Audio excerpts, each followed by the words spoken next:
the recommendations by the committees and the findings of the vetting process to either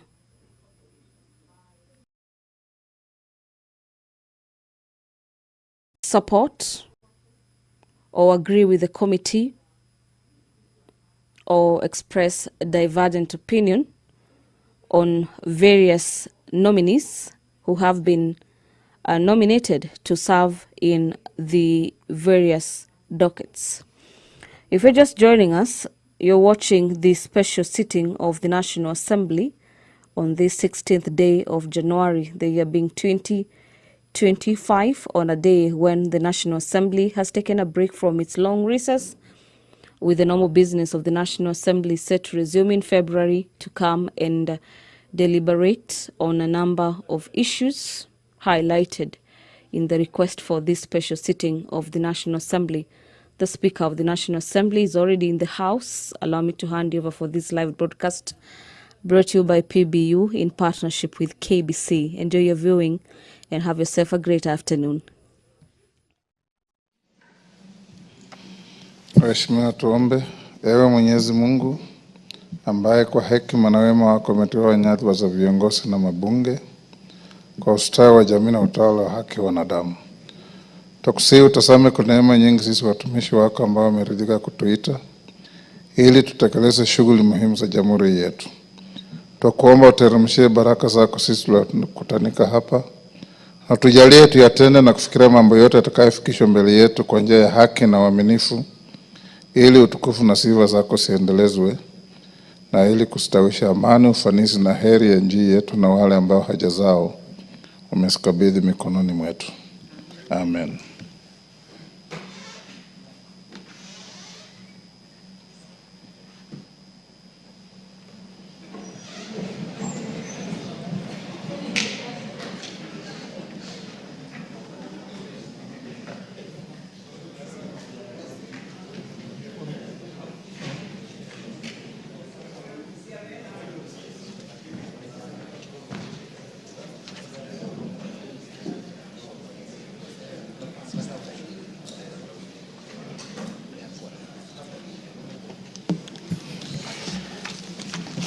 Honorable members, we have quorum to transact business. Clerk. Order number 1, administration of oath. Order number 2, communication from the chair.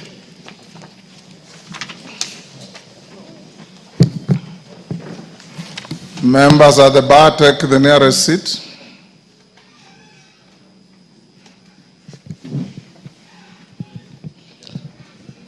Honorable members, have a short communication to make on the 2025 midterm retreat for members of the National Assembly.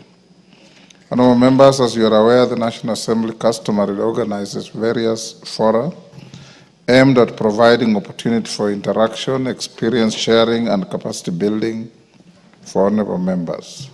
Indeed, you recall that during the inception of the 13th Parliament, the National Assembly marshaled a number of engagements, including the 2022 induction retreat and the 2023 post-election seminar that was held in conjunction with the Commonwealth Parliamentary Association.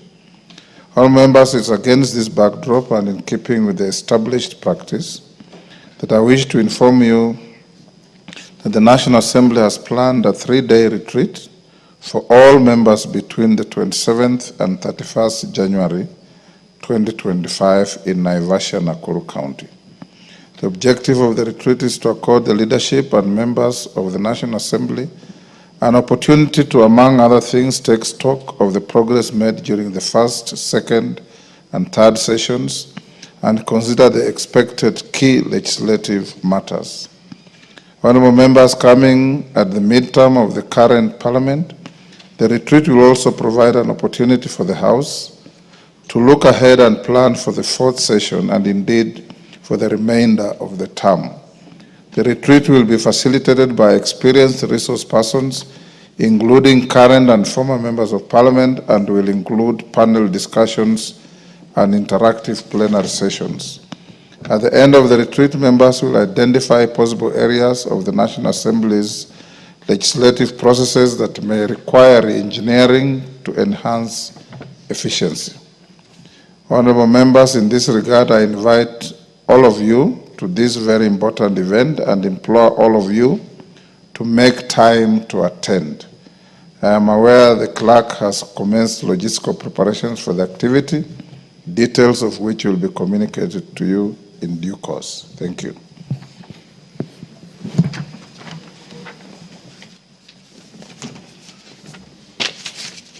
Yes, Robert Mbui.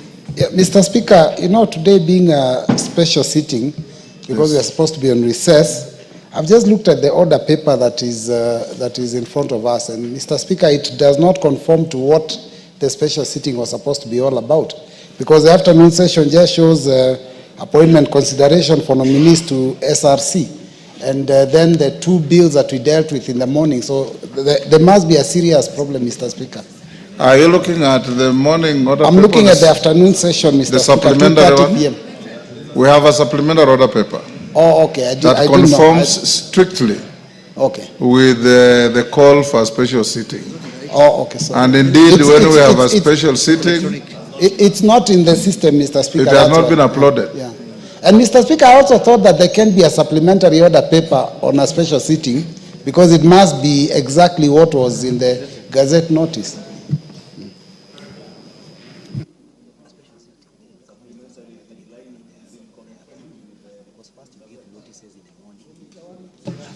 It is absolutely in conformity, Honorable Robert Mbui, for the simple reason that you, as a member of the appointments committee, in the morning the order paper had the laying of your report, right? And in the afternoon, the supplementary order paper has been prepared now to put a motion on that report. It is not going out of anything that we gazetted or was communicated to you. You remember yesterday we discouraged one of your colleagues from raising questions today about some health issues because it was not part of what we gazetted. I hope it's clear, Robert. You are a fast learner.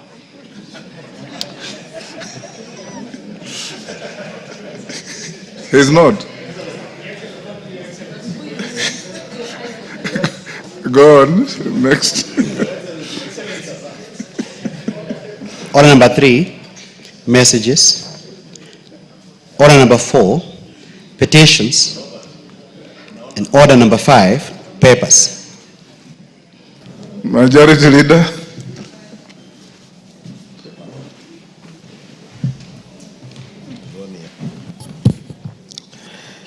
Honorable Speaker, I beg to lay the following papers on the table of the House today, Thursday, January 16, 2025, afternoon sitting. 1, list of nominees to 62 National Government Constituency Development Fund committees submitted by the National Government Constituency Development Fund Board. Aina Moi, Baringo Central. Honorable Speaker, allow me to read without reading the numbers. 1 is Aina Moi, Baringo Central, Baringo South, Belgut, Bobasi, Central Imenti, Charanganyi, Dagoretti North, Eldas, Gatanga, Gatondo North, Githunguri, Kajiado East, Kajiado North, Kangema, Kangundo, Kapenguria, Kapseret, Kasarani, Kathiani, Keio South, Huisero, Kikuyu, of course, Kinangop, Kipkelion West, Kirinyaga Central, Kitui Central, Kitutu Masaba, Kwanza, Lafey, Laikipia East, Laikipia North, Likoni, Luanda, Lurambi, Maara, Mandera West, Matungulu, Moiben, Mount Elgon, Mumias East, Mumias West, Mukurweini, Mwea, Naivasha, Nakuru Town West, Narok South, Oljororok, Odhaya, Saboti, Shinyalu, Sirisia, Suna East, Tarbaj, Tigania West, Suna East of course, Tarbaj, Tigania West, Thika Town, Turkana North, Turkana South, Ugunja, Wajir West, Webuye East, and West Mugirango. Thank you, Honorable Speaker. Thank you, Majority Leader. Chairperson, Departmental Committee on Justice and Legal Affairs.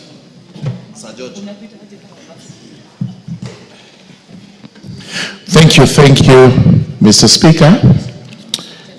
Honorable Speaker, I beg to lay the following paper on the table of the House today, Thursday, 16th January 2025.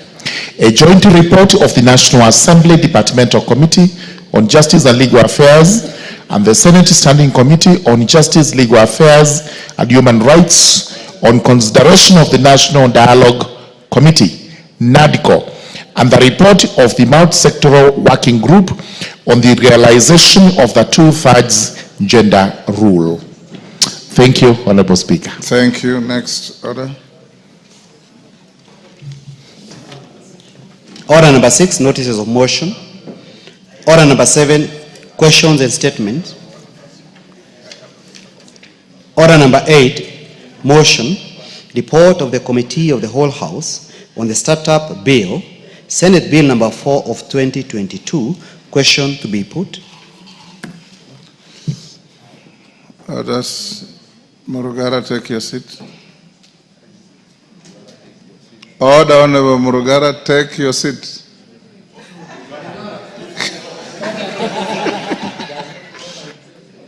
And the member talking to the majority leader,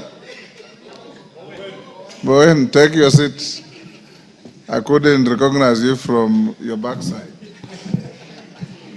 Honorable members, I now put the question at order number 8, which is that this House do agree with the report of the Committee of the Whole House on its consideration of the Startup Bill, Senate Bill number 14 of 2022, subject to recommittal of Clause 9. As members of that opinion say aye. Aye. Will those of the contrary opinion say nay? The ayes have it. Next order. Order number 9, motion, report of the Committee of the Whole House on the Persons with Disabilities Bill, Senate Bill number 7 of 2023, question to be put and third reading. Chairman Keopa, take the nearest seat.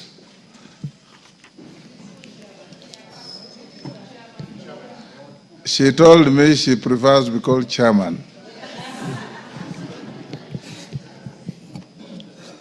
Honorable members, I'll now put the question at order number 9, which is that this House do agree with the report of the Committee of the Whole House on its consideration of the Persons with Disabilities Bill, Senate Bill number 7 of 2023. As members of that opinion say aye. Aye. Will those of the contrary opinion say nay? The ayes have it. Mover. Deputy Speaker. Leader of Majority. Leader of Majority. Honorable Speaker, I beg to move that the Persons with Disabilities Bill, Senate Bill number 7 of 2023, be now read a third time. I also request Honorable Zamzam, the member for Mombasa County, to second.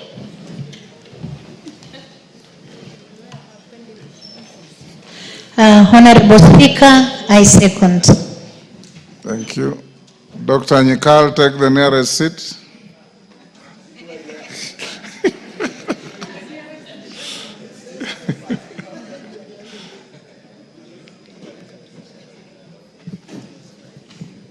Honorable members, I now propose the question, which is that the Persons with Disabilities Bill, Senate Bill number 7 of 2023, be now read a third time. We put the question. I'm satisfied that there's quorum in the House. I now put the question, which is that the Persons with Disabilities Bill, Senate Bill number 7 of 2023, be now read a third time. As members of that opinion say aye. Aye. Will those of the contrary opinion say nay? The ayes have it. Next order. A bill for an act of Parliament yes. to give effect to Article 54 of the Constitution, to restructure the National Council for Persons with Disabilities, and to provide for its functions and powers, to provide for the institutional framework for protecting, promoting, and monitoring the rights of persons with disabilities, and to provide for incentives and reliefs and for connected purposes. Thank you. Next. Order number 10, special motion, consideration of nominees for appointment to various diplomatic offices. Chairperson, Departmental Committee on Defense, Intelligence and Foreign Relations. Thank you, Honorable Speaker. Honorable Speaker, I beg to move that taking into considerations the finding of the Departmental Committee on Defense, Intelligence and Foreign Relations in report of the approval hearings of the 4 persons nominated for appointment to the offices of High Commissioner, Ambassador, Permanent Representative and Consul General laid on the table of the House on Thursday, 16 January 2025, and pursuant to the provisions of Article 132(2) of the Constitution, Section 22 of the Foreign Service Act, Cap 185E, and Section 3 and 8 of the Public Appointments Parliamentary Approval Act, Cap 7, this House approves the appointment of Dr. Andrew Karanja as Ambassador Brasilia, Brazil, Honorable AJAABU Namwamba, EGH, as a permanent representative, United Nations Environmental Program, UNEP, and also United Nations Office at Nairobi, that is UNON, and Mr. Gabo Nu, CBS, as the Consul General, Port-au-Prince, Haiti. Honorable Speaker, I will not be going into a lot of the notes that I have with me here, but I just want to go directly to the nominees. And I'll start with that of Mr.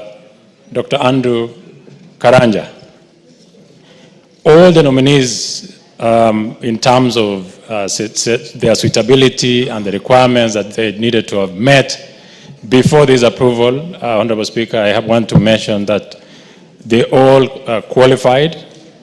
And in terms of Dr. Andrew Karanja, Dr. Andrew Karanja is seasoned, a scholar, an economist, actually an agricultural economist. And in ascertaining his suitability, the committee wanted to find, first of all, what he will do, because he has no diplomatic training. And he said that he's worked before with the World Bank, his experience in the World Bank, and particularly where, as a country, we are headed into the side of trying to market our country, particularly products like coffee, beyond Kenya. And Brazil hosts other 7 missions. He did indicate, Honorable Speaker, that he will use the experience and leverage on his expertise in the agricultural sector to make sure that we as a country are able to export our beef and still use the experience that he will gather from Brazil to expand our agricultural market, particularly that of beef, of which Brazil is very experienced in. We also asked him as a committee his short stint in the Ministry of Agriculture, and admittedly he agreed that he had been very poor in terms of communication, but with very many experience, he had thought that he didn't need to speak much, all he needed to do was to work.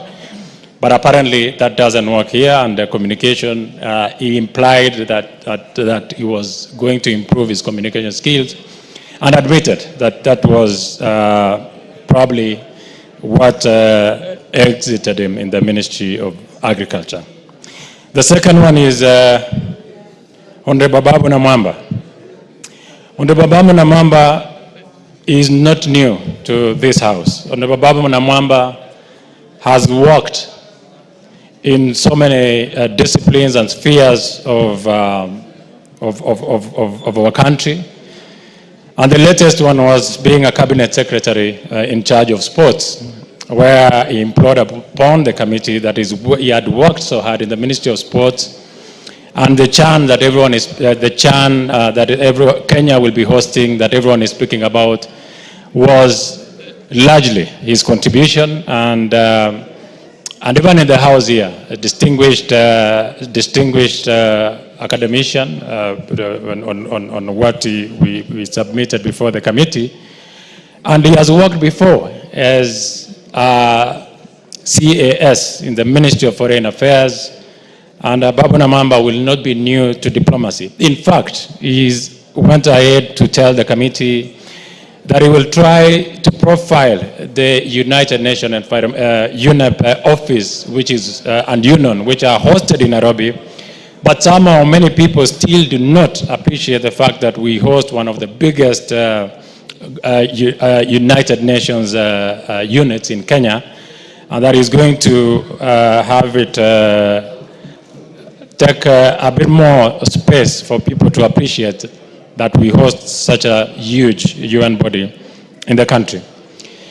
We assess the suitability, and beyond doubt, and Babu Namamba demonstrates very clear knowledge of diplomacy and international relations, and it was very easy to engage with him, having been colleagues before.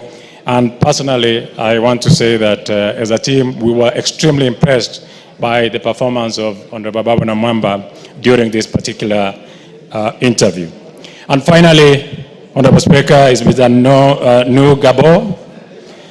Mr. Nu Gabo is a career civil servant who has sharpened his teeth in the field of security, worked in different areas in our security infrastructure, particularly in Kenya Police, having rose from the ranks of a cadet officer all the way to the Deputy Inspector General of our Kenya Police. He is sharp and worked in missions, several missions, particularly in Sierra Leone and Liberia. Mr. Gabo demonstrated extreme knowledge, particularly in area that has been posted to, nominated for rather, and that is Port-au-Prince, Haiti. Many will recall, Honorable Speaker, that when I came before this House to request if we could send our officers, and particularly many times when I appear on our media spaces, most of what I vocalize is what I get from people like Mr. Gabo. He's very experienced in terms of peacekeeping. He truly understands his role as a security officer. And I remember a case in mind where one of the members asked him his role in the bombers of Kenya during the national tallying. If you remember, there was a bit of fracas there in National Tallying Center. And Mr. Gabo owned up to some of the mistakes that happened at that time, and it was not their making, because many of the people who actually created mayhem, like he says, were accredited to be in that station. And he's saying that such experience prepares them even better as a police force to work in the future. I'll go to the case of one Madam Nyambura, which I probably don't have in my notes, but you will remember that there was a decline by one of the nominees posted to Ghana. And this poses very serious questions, Honorable Speaker. And you remember my committee expressed its frustration, particularly where it seems that individuals who've been posted to stations are either not aware or disinterested, yet somehow their names find their space in the postings. Honorable Speaker, as a House, my committee is totally getting frustrated, particularly where we feel that as a country we could be creating an unnecessary diplomatic tiff with countries that have enjoyed relatively very good relationship. Ghana has been jinxed, Honorable Speaker. This is the second time that a nominee is declining to be posted to Ghana. And my committee, we did express our frustration, and we want to call, and I want to use this, particular point now to, Honorable Speaker, to even seek guidance from you, Mr. Speaker, that I know most of these appointees are appointed by the President, but it is consultation. And that consultation normally happens between the Ministry of Foreign Affairs and head of public service. And my committee did put on notice these officers that in future we should not waste space and time giving people appointments that they probably do not even require. I tell you, Honorable Speaker, we sit with so many diplomats, trained diplomats from the Ministry of Foreign Affairs. They are expressing their frustration. It spits on their face when there are nominees who do not even wish to go to stations, and there are officers who stagnated in the Ministry of Foreign Affairs, because that is the apex of diplomacy, being called an ambassador and being posted to a station. Yet so many of them are still working in the Ministry of Foreign Affairs, looking for an opportunity to serve our country very diligently outside.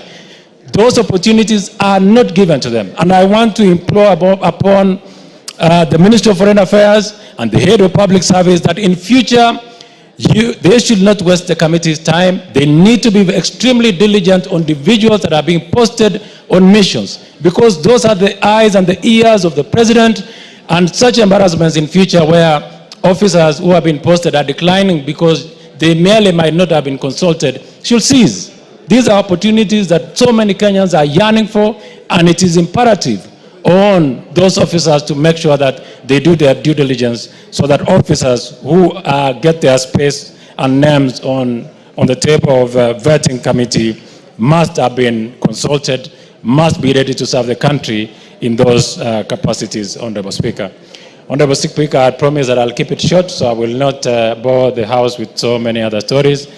And so therefore, Honorable Speaker, the committee recommends that this House approves the appointment of Dr. Andrew Karanja as Ambassador of Brasilia, Brazil, Honorable Babu Namwamba, EGH, as a Permanent Representative, United Nations Environment Program, UNEP, United Nations Office, UNON, and Mr. Gabo Noor as a CBS, as a Consul General, Port-Prince, Haiti. My committee further went, and I do not want to read it because I've said that the Chief of Staff and the Ministry of Foreign and Diaspora Affairs and the Head of Public Service to enhance the rigor of due diligence process and ensure nominees are consulted and concur and are ready to serve the country to avoid incidences of nominees turning down the nomination. Honorable Speaker, at this point then I beg to move and urge the House to adopt this committee. I therefore request Honorable Major Retired Sheikh Abdullahi Bashir, my chairperson, to second the motion. Thank you. Major Bashir. Thank you very much, Honorable Speaker. Honorable Speaker, I wish to second the motion that this House approves the appointment of the 3 nominees out of the 4 persons nominated for appointment as High Commissioners, Ambassador, Permanent Representative, and Consul General. Honorable Speaker, the office of the High Commissioner, Ambassador, Permanent Representative, or Consul General is an office under the Ministry of Foreign and Diaspora Affairs. The duties of these various offices is pursuant to Section 21 of the Foreign Service Act, Cap 185E. And I'm sure we are all conversant with the roles. Honorable Speaker, during the approval hearings, the committee paid due regard to the procedure used to arrive at the nominees. We looked at any constitutional or statutory requirements relating to the offices and the suitability of the nominees for appointment proposed, having regard to whether the nominees' abilities, experience, and qualities meet the needs of the country's foreign service.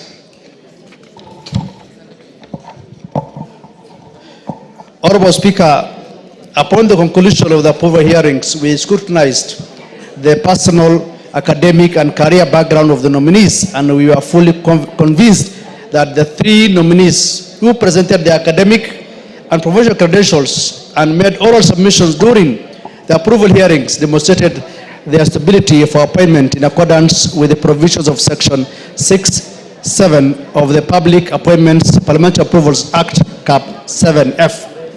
Honorable Speaker, if I look at just 2 of the nominees, and I will just take an example of Honorable AJAABU Namwamba, who is the nominee for Permanent Representative to the United Nations Environment Program, UNEP and Union.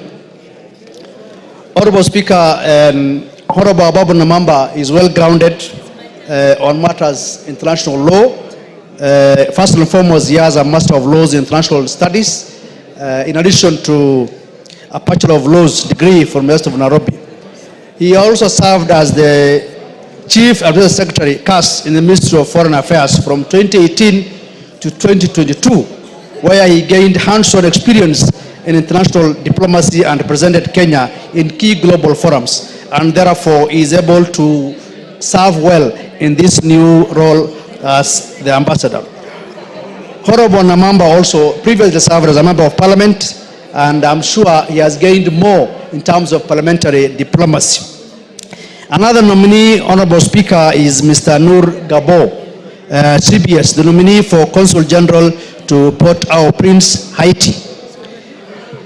Honorable Speaker, Mr. Nur Gabo holds a Masters of Governance, Peace and Security, as well as a Bachelor of Arts in Criminology. Honorable Speaker, Honorable Gabo, Mr. Nur Gabo, is being sent to Port-au-Prince, Haiti, and with the experience spanning 36 years of service in the public sector, I am sure he will be able to contribute more effectively on the matters of peace and security. The mission in Haiti, as it is mainly a mission of peace and security diplomacy. Remember, we have our police force there. We are the lead mission on the ground, and therefore sending somebody like Nur Gabo to this mission to be the Consul General will add a good impetus and improve on the performance of our police force on the ground. Haiti is an example whereby there's been chaos. Gangs have taken up everywhere, the ports, the roads, the airports, and so forth. But with the presence of our police force and with the support of the United Nations and international community, and I'm sure that his presence as a Consul General will be able to add a lot of support to the mission. Honorable Gabo has served in the police service to the rank of Deputy Inspector General of Police. He has served for 36 years in total, and his main focus or expertise is peace and security. Remember, peace and security is a key aspect on matters diplomacy, because we have the peace and security diplomacy as a tool, and we will therefore be able to add a lot of impetus, a lot of support, a lot of experience that has gained over the years to the mission in Haiti. Honorable Speaker, Haiti as it is a place whereby we are taking the lead role, just like we did in South Sudan. Remember, we took the lead in South Sudan, and after the country has stabilized, we have had many opportunities for Kenyans in South Sudan. And therefore, for us to open a mission in Haiti and sending a Consul General will ensure that in the near future, when the country will be peaceful, then we will see a situation whereby we will get the opportunities in that country, because we were the first country to take our police force there. We're now sending a seasoned security expert, now a diplomat, to the same area, and therefore we'll be able to react as a country in terms of taking our produce, taking our human resource to Haiti, and it's very, very critical. Honorable Speaker, as the chairman has alluded to, we have had a nominee, and this is the second time that a nominee that has been nominated to the position of Ghana has declined the posting. And that shows that at least what we have learned from this is that there was no due diligence that has been carried out by the officers concerned. And now we call upon the respective officers that are concerned, especially the Office of the Head of Public Service, to ensure that he carries the due diligence to persons nominated to these positions. The very least they can do is to contact them, call them, and ask whether they are ready or prepared to serve this kind of missions. And it's very, very critical so that we don't get an embarrassing situation whereby someone declines at the 11th hour. Honorable Speaker, as I conclude on the matters of coming back to peace and security, on matters of Haiti, I want to take this opportunity equally because we are in the global stage, we're in the global arena, and we are talking about Haiti, which is a security situation. Last night, because we are part of the world, Gaza has had a ceasefire, an agreement between Hamas and Israel. I want to take this opportunity to thank the state of Qatar and its prime minister and the allies for concluding a ceasefire to ensure that the people of Gaza and the Palestinians can live in peace now and forever. And wish them all the best and may peace prevail. Honorable Speaker, as I conclude, I wish to assure the House and the country that we have the right individuals to steer our foreign policy in the respective stations. We therefore recommend that the National Assembly approves the appointment of the 3 persons to serve as ambassador, permanent representative, and consul general in the respective stations. Honorable Speaker, I second the motion and urge the House to adopt the report. I thank you. Thank you. Members on their feet, take your seats. Ruku, take the nearest seat. Honorable members, I now propose the question at order number 10, which is that taking into consideration the findings of the Departmental Committee on Defense, Intelligence and Foreign Relations in its report on the vetting of the nominees for appointments as ambassador, permanent representative and consul general, laid on the table of the House on Thursday, 16th January 2025, and pursuant to the provisions of Article 132(2)(e) of the Constitution, Section 22 of the Foreign Services Act, Cap 185(e), and Section 3 and 8 of the Public Appointments Parliamentary Approval Act, Cap 7F, this House approves the appointment of the following persons as indicated. Dr. Andrew Karanja, Ambassador, Brasilia, Brazil. Honorable AJAABU Namwamba, AGH, Permanent Representative of Kenya to the United Nations Environment Program, UNEP, and United Nations Office at Nairobi, UNON, and Mr. Nur Yaro Gabo, CBS, as Consul General, Port-au-Prince, Haiti. Yes, Junet. Mr. Speaker, Mr. Speaker, this is a very important issue. And that's the reason why we have nowadays ambassadors getting approved through the House.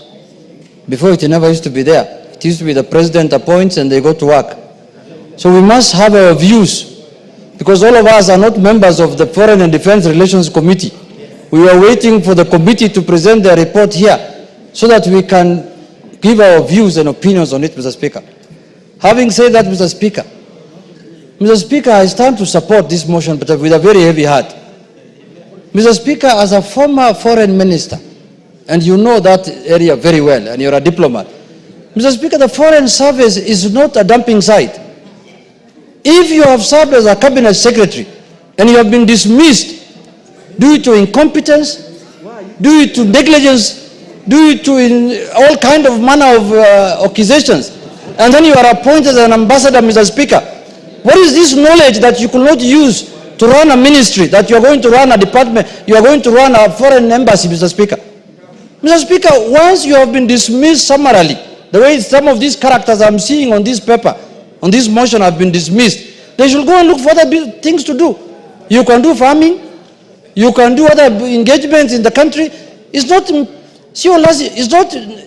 compulsory for you to be given a job, Mr. Speaker. Mr. Speaker, let us emulate other developed democracies, where if somebody is relieved of his duty, he has other things to do. You need to have other professions. If you have a doctor, go and treat people. If you're a lawyer, go and do your other work. Yes, Honorable Junet, there is a point of order from member for Kinyanjui. Yes, Kwenya. Thank you, Mr. Speaker. Thank you, Mr. Speaker. It is sad that the leader of minority is misleading this House. The cabinet secretary, the former cabinet secretary is speaking about or talking about, was not actually fired because of incompetence, because the president did not state any reason. And it is unfair for the leader of minority to continue misleading this house, that indeed the person who he is purporting to have been fired was fired for incompetence. In fact, he stated in the interview that he would serve in any capacity. I do not have, actually, he has insinuated. His insinuation is enough for us to know who he is talking about. Two of these nominees, Kenya, are former cabinet ministers. So which one are you defending?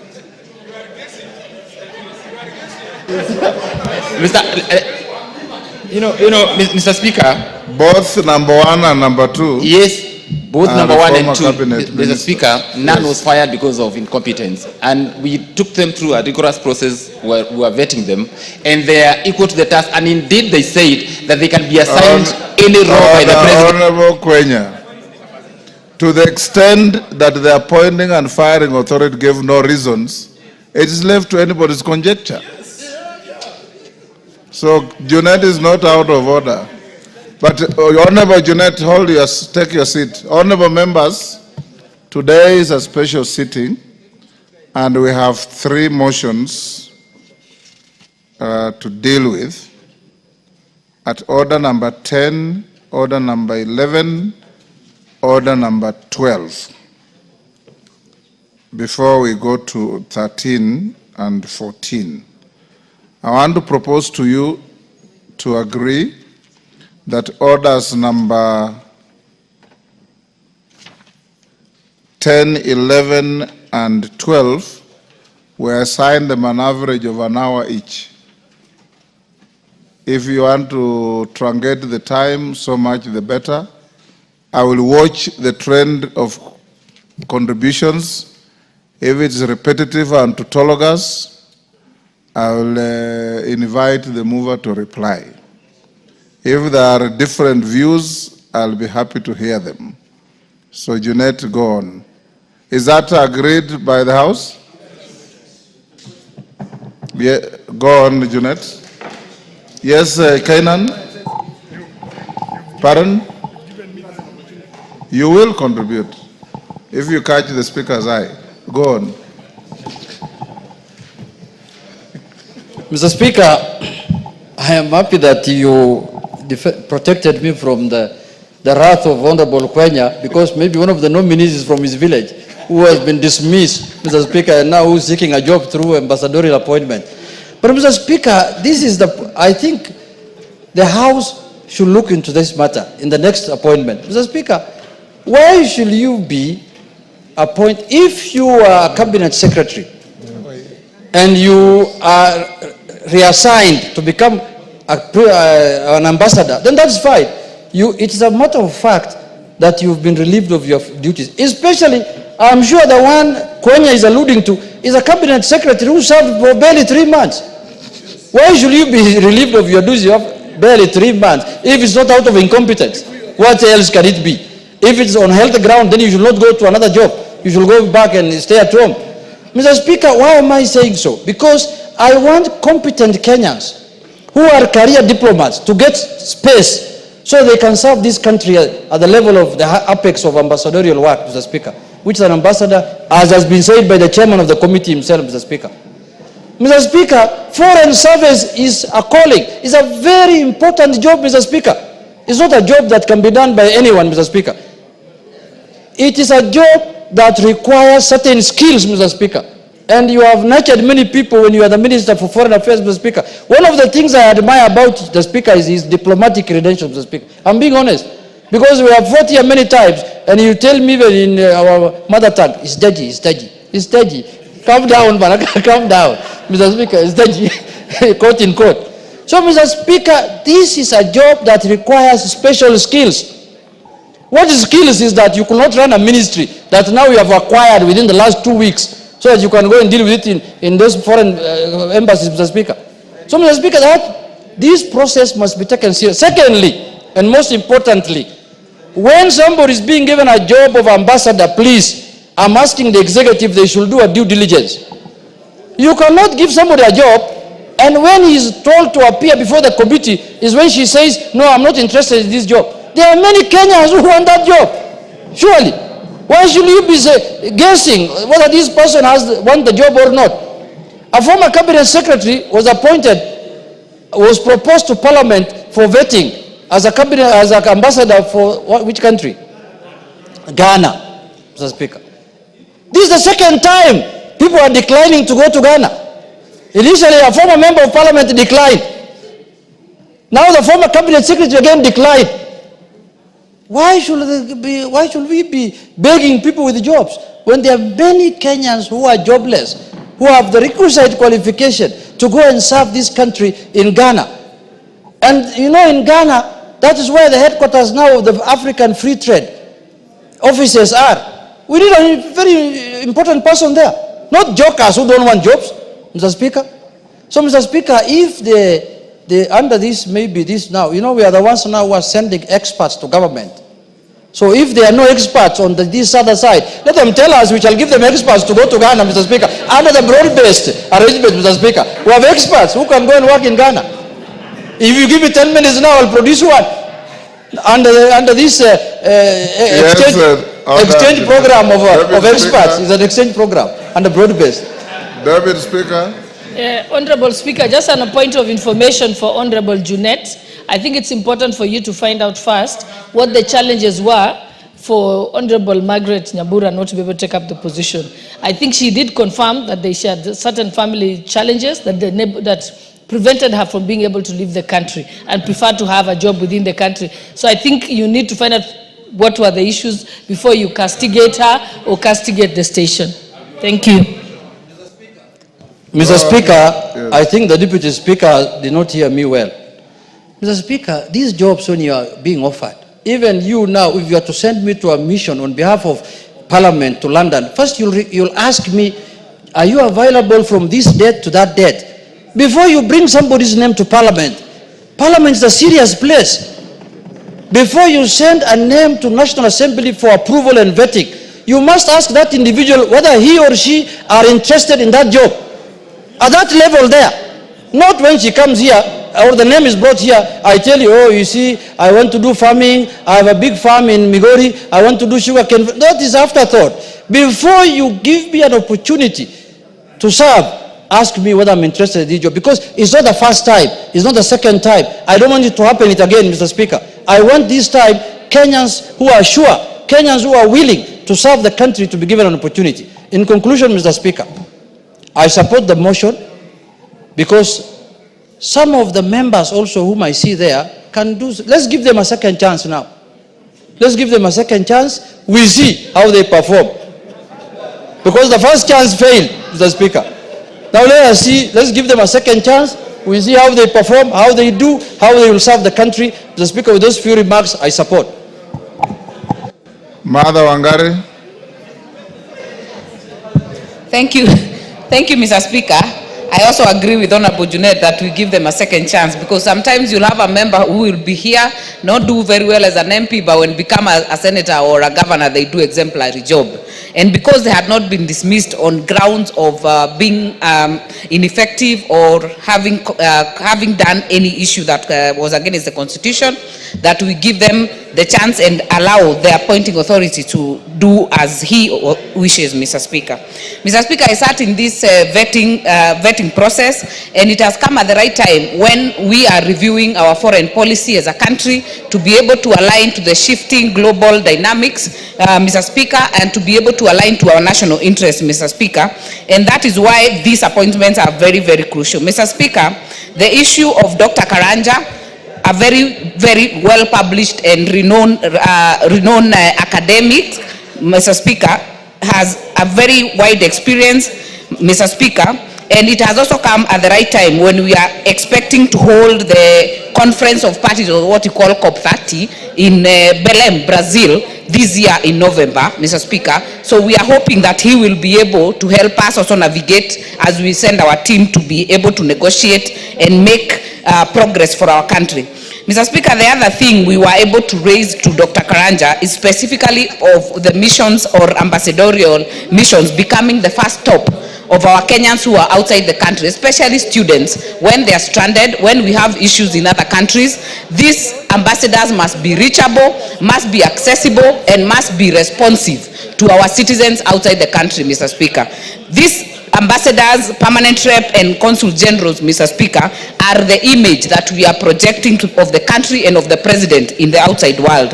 Mr. Speaker, I also agree with the previous speakers in terms of at the time when we get a person declining an appointment, Mr. Speaker, it definitely sends a very bad picture to have Accra becoming rejected twice, Mr. Speaker. So it is important that, as has been said by the mover, that the head of public service does proper consultation with the appointing authority to ensure that if someone is not ready to take up an appointment, you reject it at the right time. Let it not go to the Gazette notice, because when it goes to the Gazette notice, even if you write to the clerk, it will already have gone out, Mr. Speaker. So the timing is very critical that we have it checked. Mr. Speaker, the issue of linking the country with our country is very important. It has become a global village. We hope that these three appointees will do a good job. I want to also pick up on AJAABU Namwamba, a person who has served in this house for 10 years, has been a cast, Mr. Speaker, and we were able to interrogate in terms of his knowledge, in terms of representing us in the UNEP and UNON. And one issue, Mr. Speaker, that I personally feel about UNEP and UNON is that despite being hosted in this country, if you go to Switzerland, if you go to New York, you will see the linkage between the national and domestic interests with the offices of the UN that are located in those areas, Mr. Speaker. I feel like Gigiri in UNEP and UNON, they feel detached from what we are doing as a country. So I would hope, as he promised, that he will be able to act as a bridge between getting the bottom-up economic transformation agenda, the national interest of this country linked into these offices, Mr. Speaker. Let Kenyans also feel them as part of the global world. Mr. Speaker, the issue of Haiti is very critical. The person who has been nominated there, who is Gabo, Mr. Speaker, has been in the police for over 30 years, ended up as the DIG, has been in the policy implementation at that level, Mr. Speaker. And the one question we hope and we actually put up to him is that as we already sent our first contingent of police officers to help restore peace in Haiti, we will be looking that he'll be the go-between for those officers, because first of all, for obvious reasons, the officers are not unionized, Mr. Speaker. It would be very unfair or unfortunate for our issues, especially of welfare of those officers, to go to the media. We see them on BBC, we see them in other areas, complaining that their welfare is not being taken care of, Mr. Speaker. So we'll be hoping that when Gabo reports, if appointed and if passed in this house, Mr. Speaker, he will be able to do a good job to ensure that he's the go-between between these officers and of course other Kenyans, Mr. Speaker, who are in that area, who would actually be threatened by any issue or who would be having an issue of welfare. They would wish to communicate so that they're able to sort it out in-house before it gets out, Mr. Speaker. Mr. Speaker, that being said, I hope that we can also as a country be able to develop a foreign policy, as it is being done now but through the ministry, that is based on fundamental principles of peaceful coexistence, so that we can be able to preserve our national security and also have peaceful coexistence in the global world and where we sit. With that, Mr. Speaker, I support. Thank you. Ole Sunguli. Mr. Speaker, I will stand to support these appointments. Being appointed to be ambassador, as you did appoint me when to go to China, is one of the biggest, one of the most important jobs that you can get as a country. Actually, it's the only time you can be called Your Excellency without being elected. And that shows you the importance that is attached to this particular office. Mr. Speaker, I concur with the committee, except when I listen to the chairman of the committee describing, for instance, Dr. Andrew Karanja, and I listened to our friend Mother from Gilgil saying that he's well educated, but the chairman says that we appointed him notwithstanding the fact that he cannot communicate very well. Now, Mr. Chairman, Mr. Speaker, of course the duty of an ambassador is to communicate, to speak for the country. I find one thing that is being omitted all the time that ambassadors are being vetted or appointed It does not happen in Western countries. That you are appointed to a Portuguese-speaking country and you can't speak Portuguese. You are appointed to a French-speaking country and you can't speak French. Now, if Dr. Karanja does not communicate well in English, what do you think about him communicating well in Portuguese? I think we're like Honorable Juliet is saying. Order, Julius. There's a point of order from Wangari. Mr. Speaker, I don't remember anyone saying that Dr. Karanja cannot communicate effectively in English, because he's actually a graduate of a PhD holder, Mr. Speaker, and was very fluent and very well conversed with the English language. The only issue we had was the issue of speaking in Portuguese, and we've had others who have gone, including yourself, without speaking the local language. Yes, Junet. Mr. Speaker, of course. Hold on, Sunguldi. Yes.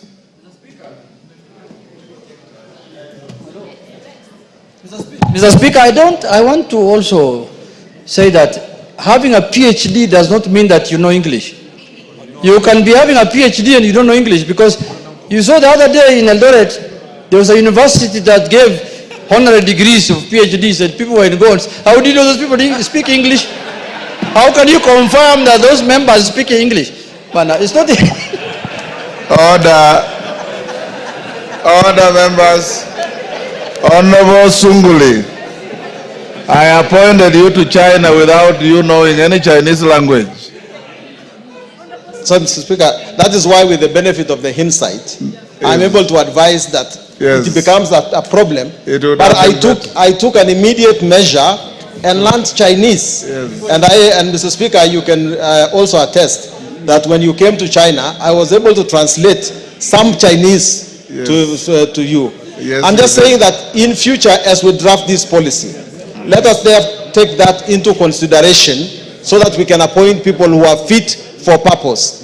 And when I talk about lack of communication, I was referring to the speech of the chairman of the committee that Dr. Karanja said that he is going to improve his communication skills once he gets back to Brazil. Mr. Speaker, I also want to commend His Excellency the President for appointing Mr. Nur Gabo to be Consul General. Yes, Bashir, what's the point of order? Motion, sir. Honorable Speaker, I want to... Sungule, do you want to be informed? I want to... Yes, you can let him inform. Go ahead. Honorable Speaker, I just want to inform Honorable Sungule and the House that the point where our chairman said that the nominee said he's going to improve on his communication skills was not particular on the speech, but it was, we asked him a question on why, when he was the Minister for Agriculture, that he kept quiet when so many things were happening, including the issue of vaccination.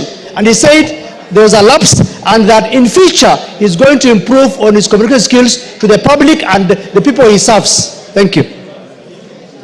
Yeah, that's why I said he was appointed in spite of that fact. But Mr. Speaker, I was at the point of saying that I wish to thank His Excellency the President for appointing Mr. Nur Gabo to be Consul General to the Port-au-Prince in Haiti. That, like Brazil is the only place where we have our embassy in South America.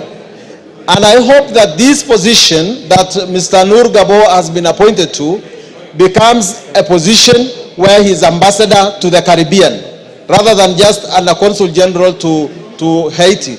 But it is a testament, Mr. Speaker, of the fact that the mission in Haiti is actually now getting some fruits. Contrary to what we had predicted here in this house, it seems like the brave sons of Kenya are at long last making a difference in Haiti.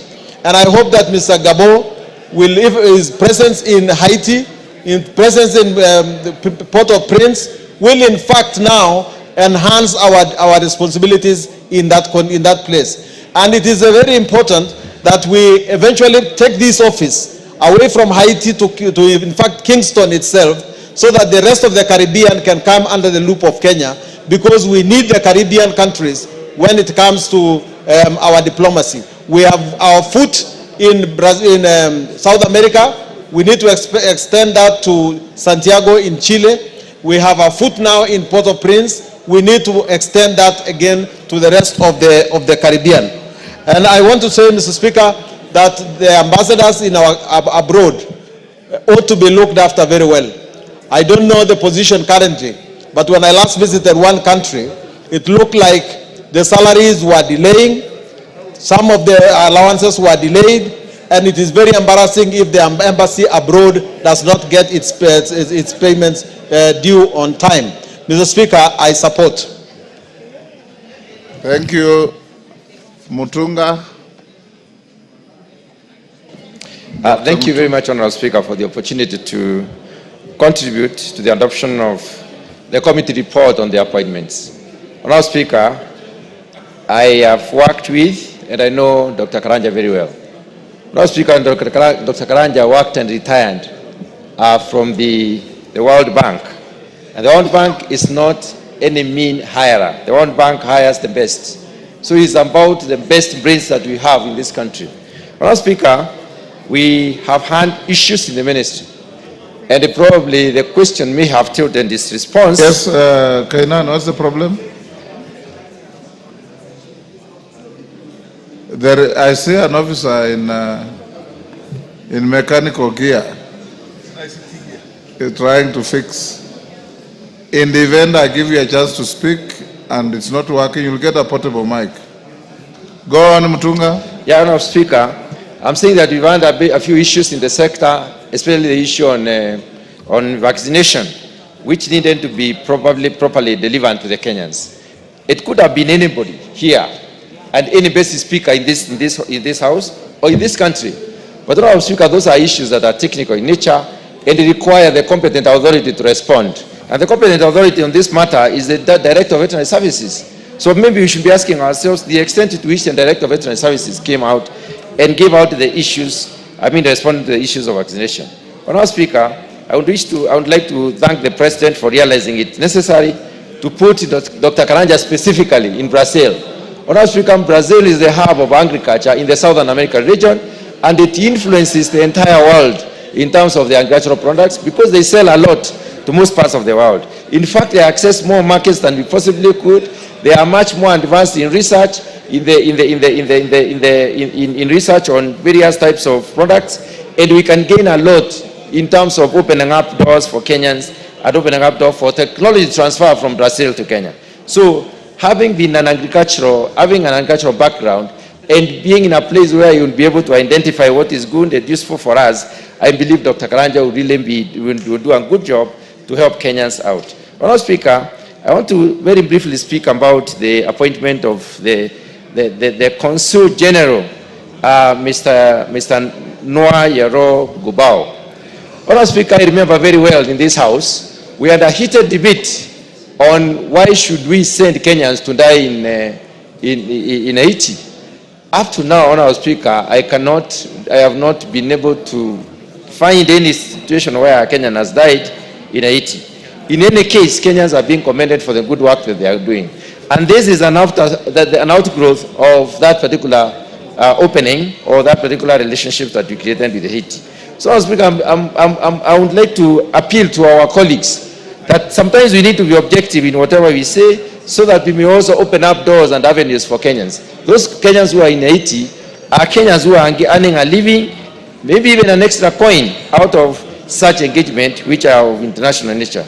Honorable Speaker, very briefly about our UNEP appointment. Honorable Speaker, this UNEP appointment is in Nairobi.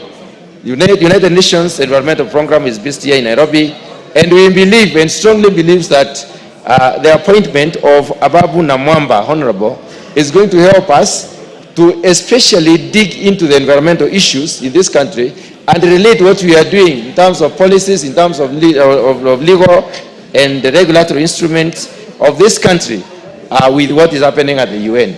It will help us also to improve our sitting or our statement that we make at the international negotiation tables, and I believe that he will also take time to identify what other countries do so they are so impactful when it comes to the outcomes of negotiations. In most of the cases, Honorable Speaker, we do not take the right people to the negotiating table.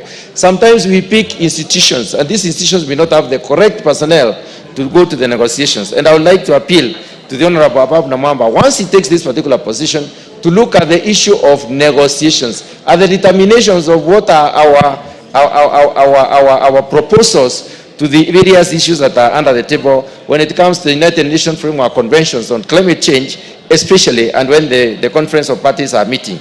Honourable Speaker, with those few remarks, I support the adoption of this report. Kainan.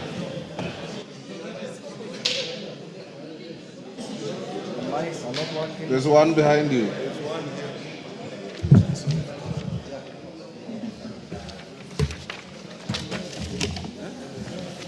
Thank you, Mr. Speaker, for giving me an opportunity to contribute to this very important report. Mr. Speaker, diplomacy, by definition, is the art, science, and other means states use to interact with other nations to safeguard their national interest.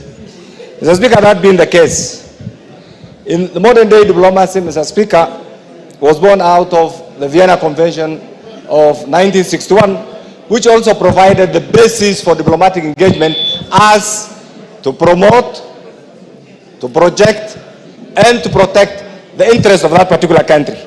Mr. Speaker, I'm aware that it was during your time as the Minister for Foreign Affairs, and later on when Amina took over, that for the first time we have adopted a written foreign policy which provides 5 pillars as the basis for our diplomatic engagement. Mr. Speaker, number 1 is peace diplomacy. 2 is economic diplomacy. 3 is diaspora diplomacy. 4 is environmental diplomacy. And 5 is cultural diplomacy. Mr. Speaker, these being the basis of our foreign diplomatic pillars, then what is it that an individual is supposed to have? This particular field is a specialized field. Mr. Speaker, I know individuals have alluded to this.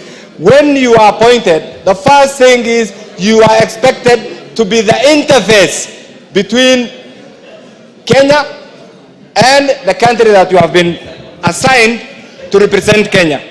There are basic things that, other than the educational qualifications, there are basic things that sometimes we fail to appreciate. Mr. Speaker, in the past, before the collapse, before the end of the Soviet Union, Mr. Speaker, diplomats used to be appointed purely on ideological persuasions. But today things have changed. Things have changed because first thing in our engagement is diplomatic economic diplomacy. Mr. Speaker, as much as these 3 individuals are qualified, and I do know their first objective will be to pursue track 1 diplomacy, meaning state-to-state relations. But there are other things that are also expected to do through track 2 diplomacy, which is non-state actors' role in our diplomatic engagement, in particular the UN. The Honorable AJAABU Namwamba, as a former minister, as a former parliamentarian, I must say is one of the most qualified individuals to represent Kenya, Mr. Speaker. And Mr. Speaker, being appointed or being assigned to represent Kenya at the UN habitat, Mr. Speaker, this entity is the only one of its kind south of Sahara. But the role has been completely dispersed. The functions of this entity called UNEP that is supposed to be here has been dispersed to Spain, Portugal, and other countries. Mr. Speaker, recently, some few months ago, Kenya was given the status of being the only non-NATO allied member south of Sahara and the 4th in Africa, Mr. Speaker. This is not a mean achievement. Mr. Speaker, this comes with pride and prestige. And therefore, the individuals who are appointed to this position, first of all, must be educationally qualified, must be individually spirited and ready to represent Kenya in all aspects, in all their international assignments. And therefore, the question is, Mr. Speaker, and this is why I agree with the chairman of Defense and Foreign Relations, before individuals are assigned or nominated to these positions, there must be some engagement so that the presidential appointments are very lucrative and very appointment, so that individuals don't turn down these offers at the last minute. And therefore, in future, and I agree with the chairman, before some of these individuals are nominated or assigned, they must have some informal interaction. And this is what the chairman actually has alluded to, Mr. Speaker. And this is the right thing to do, Mr. Speaker. Mr. Speaker, I know you are a product of this. Mr. Speaker, this being the case, these appointments are coming at a time when the global village, when Kenya is being challenged. economically, politically. There are so many issues that these diplomats have to be prepared. And I want to agree with what Honorable Sunkuli has said. Linguistic reference, preparedness is very important. When you are assigned, you are an intelligence officer, you are an economic representative, you are political. Therefore, knowing the language of that community where you are expected to serve is a very important thing. And therefore, I want to ask the chairman defense and the other member, in future, there must be some linguistic preparedness for some of these individuals. So if you are posted to a Portuguese-speaking country, you must have the basics.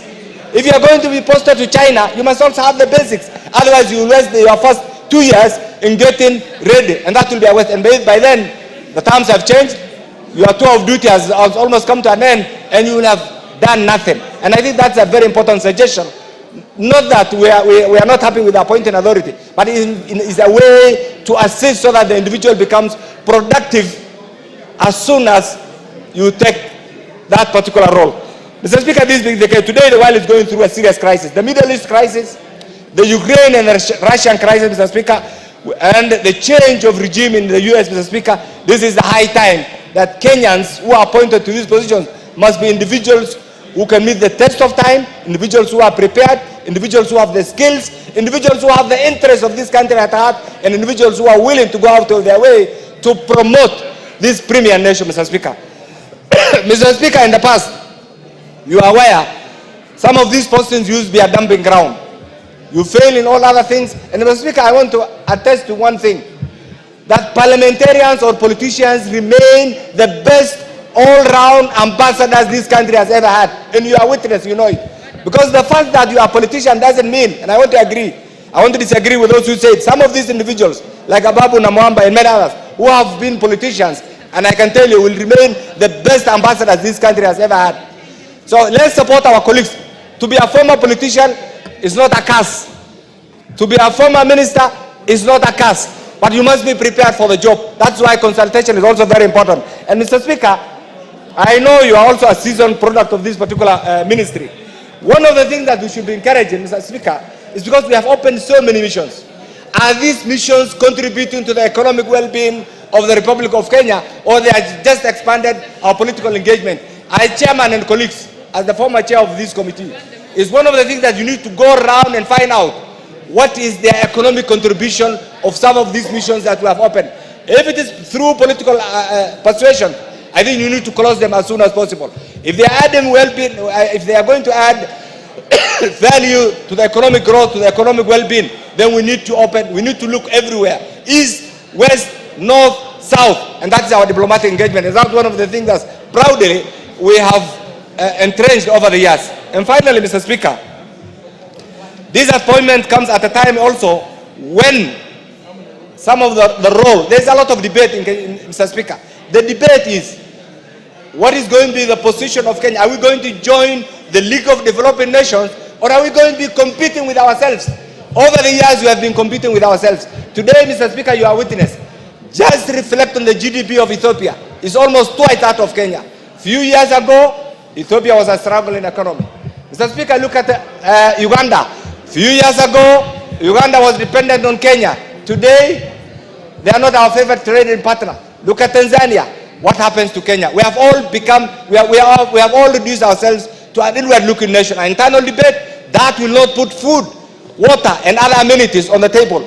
We need to think outside. What happens outside? We need to create opportunities, because many youths in the field are either unemployed or underemployed. And many are in the field and they are looking upon this leadership here to give them opportunities. These opportunities will not come if we become a state that politics from morning to evening, Mr. Speaker. Mr. Speaker, with this, I want to urge my colleagues to support this, and I also want to urge the President to appoint more politicians to these very important diplomatic engagements. I support this appointment. Thank you, Mr. Speaker. Thank you. The 1 hour is over. Mover. Thank you very much, Honorable Speaker. Thank you very much, honorable colleagues, for your contribution. They are very enriching. If you notice, Honorable Speaker, I did not interrupt most of the comments from honorable members, because it makes our committee even more better, enriching us with thoughts that we will reflect with the product that we'll be bringing to the House even in future. And I want to thank my committee, ABLE committee, for their contribution. It was on recess when we did this, and Honorable Speaker, we had an almost 99% presence of members. I want to appreciate our committee, parliamentary staff, the entire secretariat that worked with us for this report. Honorable Speaker, without much ado, I beg to reply. Thank you very much. Thank you. Members on their feet, take your seats. Take your seats, Wamurada.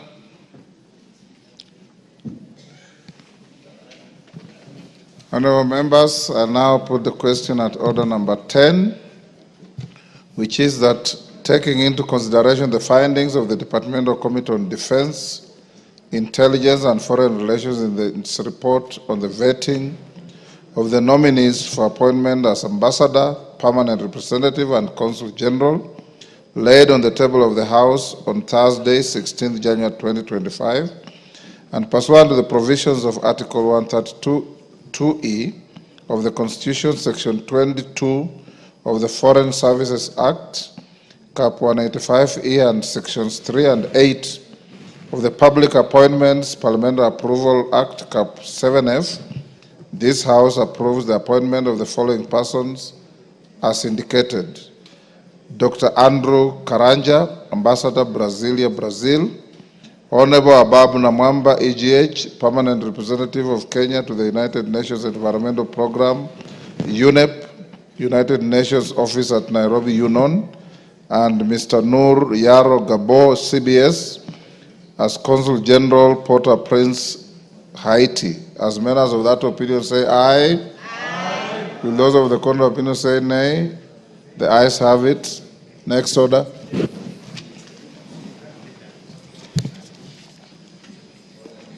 Order number 11, special motion, consideration of nominees for appointment to the Public Service Commission. Karemba.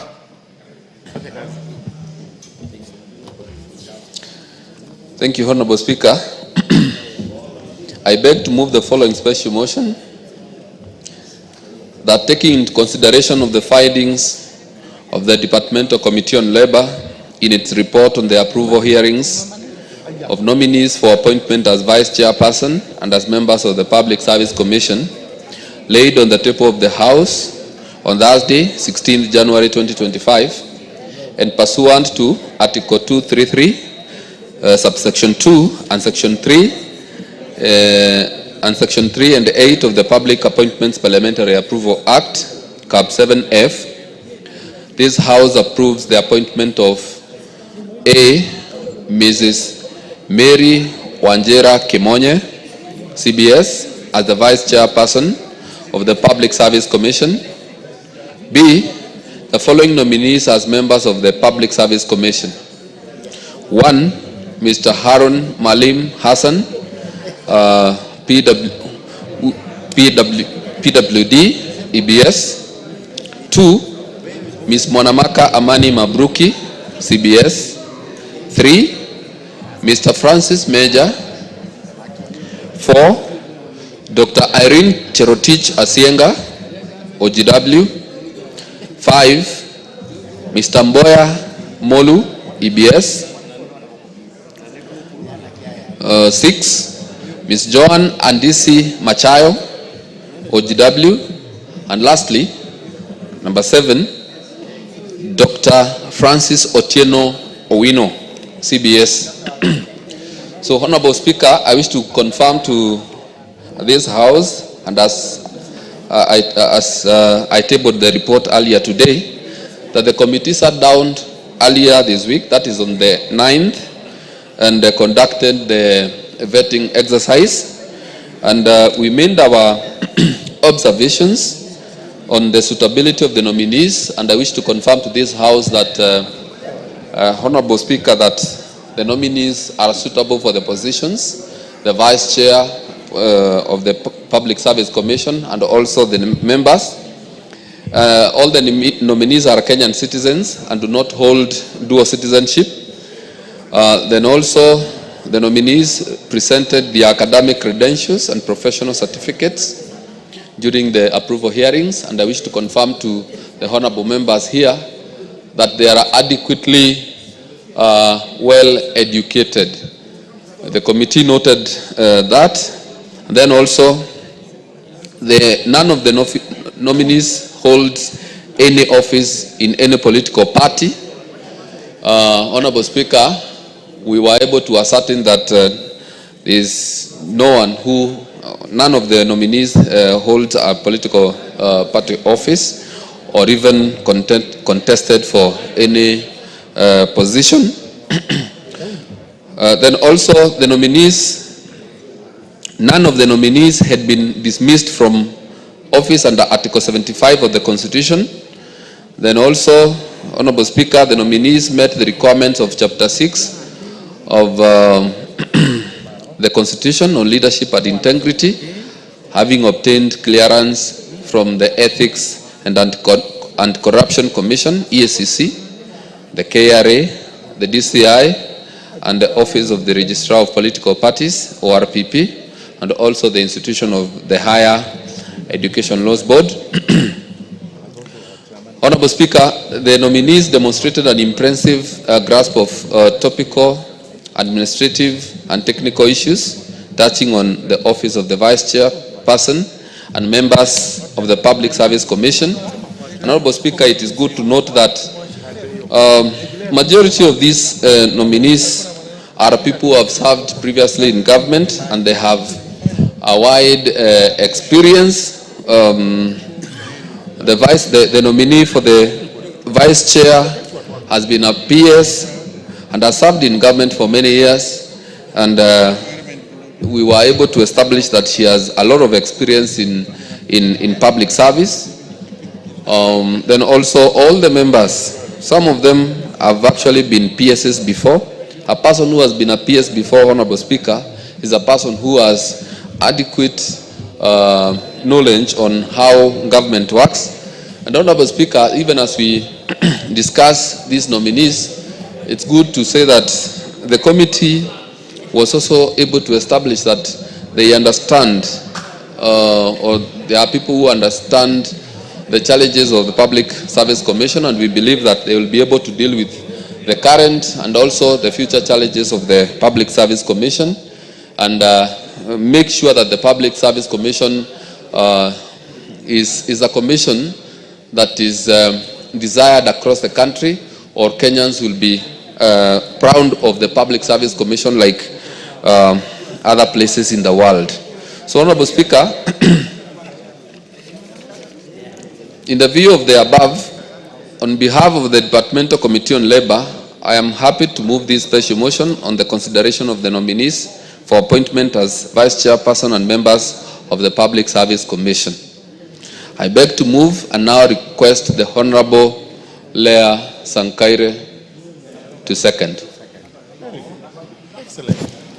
Leah, go ahead. Thank you so much, Mr. Speaker. I also rise to support this report from the Committee on Labor, which I'm also a member.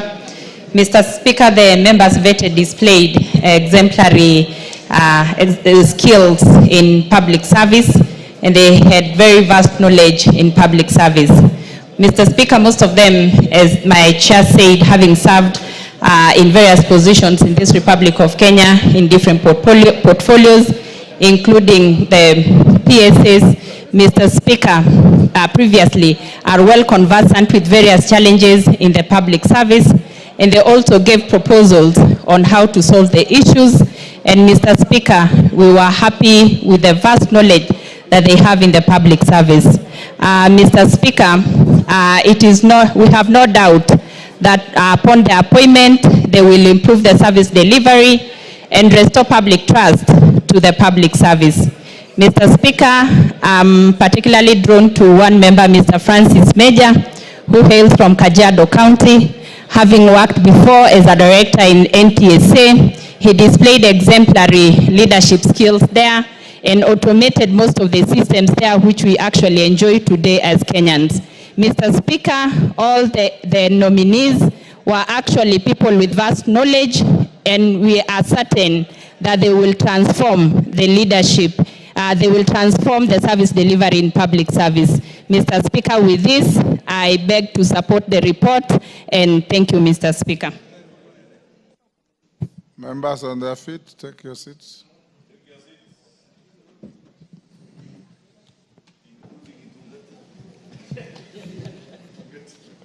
Honorable members, I now propose the question at order number 11, which is that taking into consideration the findings of the Departmental Committee on Labor and in its report on the vetting of nominees for appointment as Vice Chairperson and as members of the Public Service Commission, laid on the table of the House on Thursday, 16 January 2025, and pursuant to the provisions of Article 2332 of the Constitution and Section 3 and 8 of the Public Appointments Parliamentary Approval Act, Cap 7F, this House approves the appointment of the following persons to the Public Service Commission.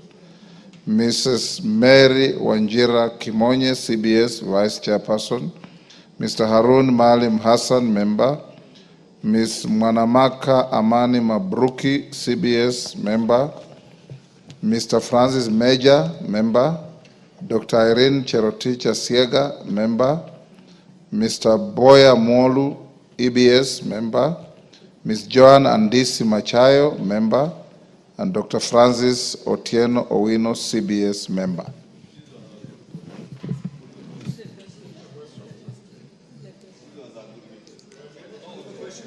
Is it the mood that we put the question?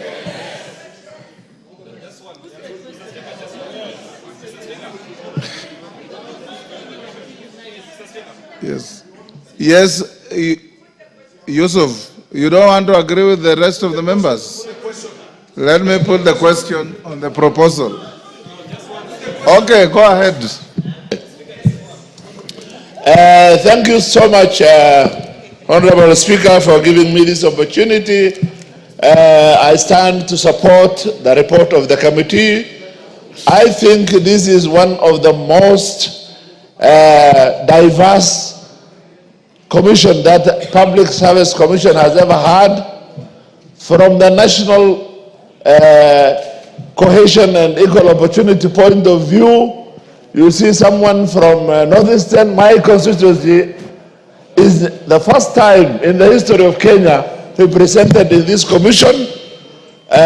You see someone from Upper Eastern, you see from Rift Valley, you see from Nyanza, which means that this is a well mixed, and this is the commission that looks at the public service employment and recruitment, and then we expect the outcomes will be quite different what used to be.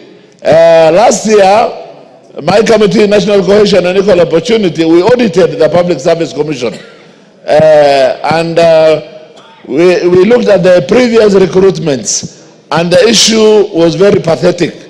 There was too much leaning to some parts of this country, while others were not actually represented. So by having well representatives of the commission, we expect in future the products of this will be the same. Marginalized people have been considered, minority communities have been considered, gender has been considered, and in particular, Harun Maalim Hassan, who is a disabled, permanently disabled person, who hails from my constituency, and who from childhood has been Order, Yusuf. Yes, a member for Bumula. Whereas I have no personal issue with anybody on that list, is the member in order to say, to mislead the House that the list reflects diversity, when we have a chairman and a vice chairman coming from the same region? Honorable Speaker, is the member in order to mislead Mushiri and Wanjiru Kimonye, to be specific? Honorable Speaker. Thank you, Mr. Chairman. There is no chair on this list which we are discussing today. So I'm talking of those commissioners which have just been named here. There wants to be a commissioner soon. So no chair is here, and therefore I don't know who the chair is. And the ones I'm looking at are well representatives of this country. As I was saying, that I sincerely thank the appointing authorities for once having considered somebody from Mandera West as a commissioner of public service commission. Yeah? You've made your point. You are repeating yourself. Thank you. Thank you. With these remarks, I support the committee's findings. Thank you so much. Zamzam. And you are not supporting the findings of the committee, you are supporting the motion before the House. Asante Mheshimiwa Spika, na mimi niweze kuunga mkono hawa walioteuliwa Mheshimiwa Spika. Kwanza nikiweza kumpongeza dada yetu mwanamwaka Amani Mabruk ambaye anatoka katika jimbo la Mombasa. Ni mwanamke ambaye ni msomi, mpole, mchapakazi ambaye ameweza kuhudumia public service miaka mingi na ni mtu ambaye tunamwamini. Mimi nataka kuambia wote walioteuliwa Mheshimiwa Spika kuwa waweze kuhudumia jamii bila kuwa na upendeleo Mheshimiwa Spika. Nikimwangalia huyu Harun Maalim amekuwa ni mtetezi sana wa watu wanaoishi na ulemavu, na nina imani nafasi hii ambayo amepewa Mheshimiwa Spika itamwezesha kuweza kuhudumia walemavu kwa njia ambayo ni sawa Mheshimiwa Spika. Sijui mambo ya vice chairman na chair wake, lakini kama ni kweli Mheshimiwa Spika, japokuwa majina yako hapa, ingekuwa vizuri kama naibu wake angekuwa anatoka sehemu nyingine ili tuweze kuchanganya, lakini hata hivyo yule ambaye anaweza kupewa kazi Mheshimiwa Spika apewe kazi, afanyie Wakenya wote kazi. Asante sana Mheshimiwa Spika.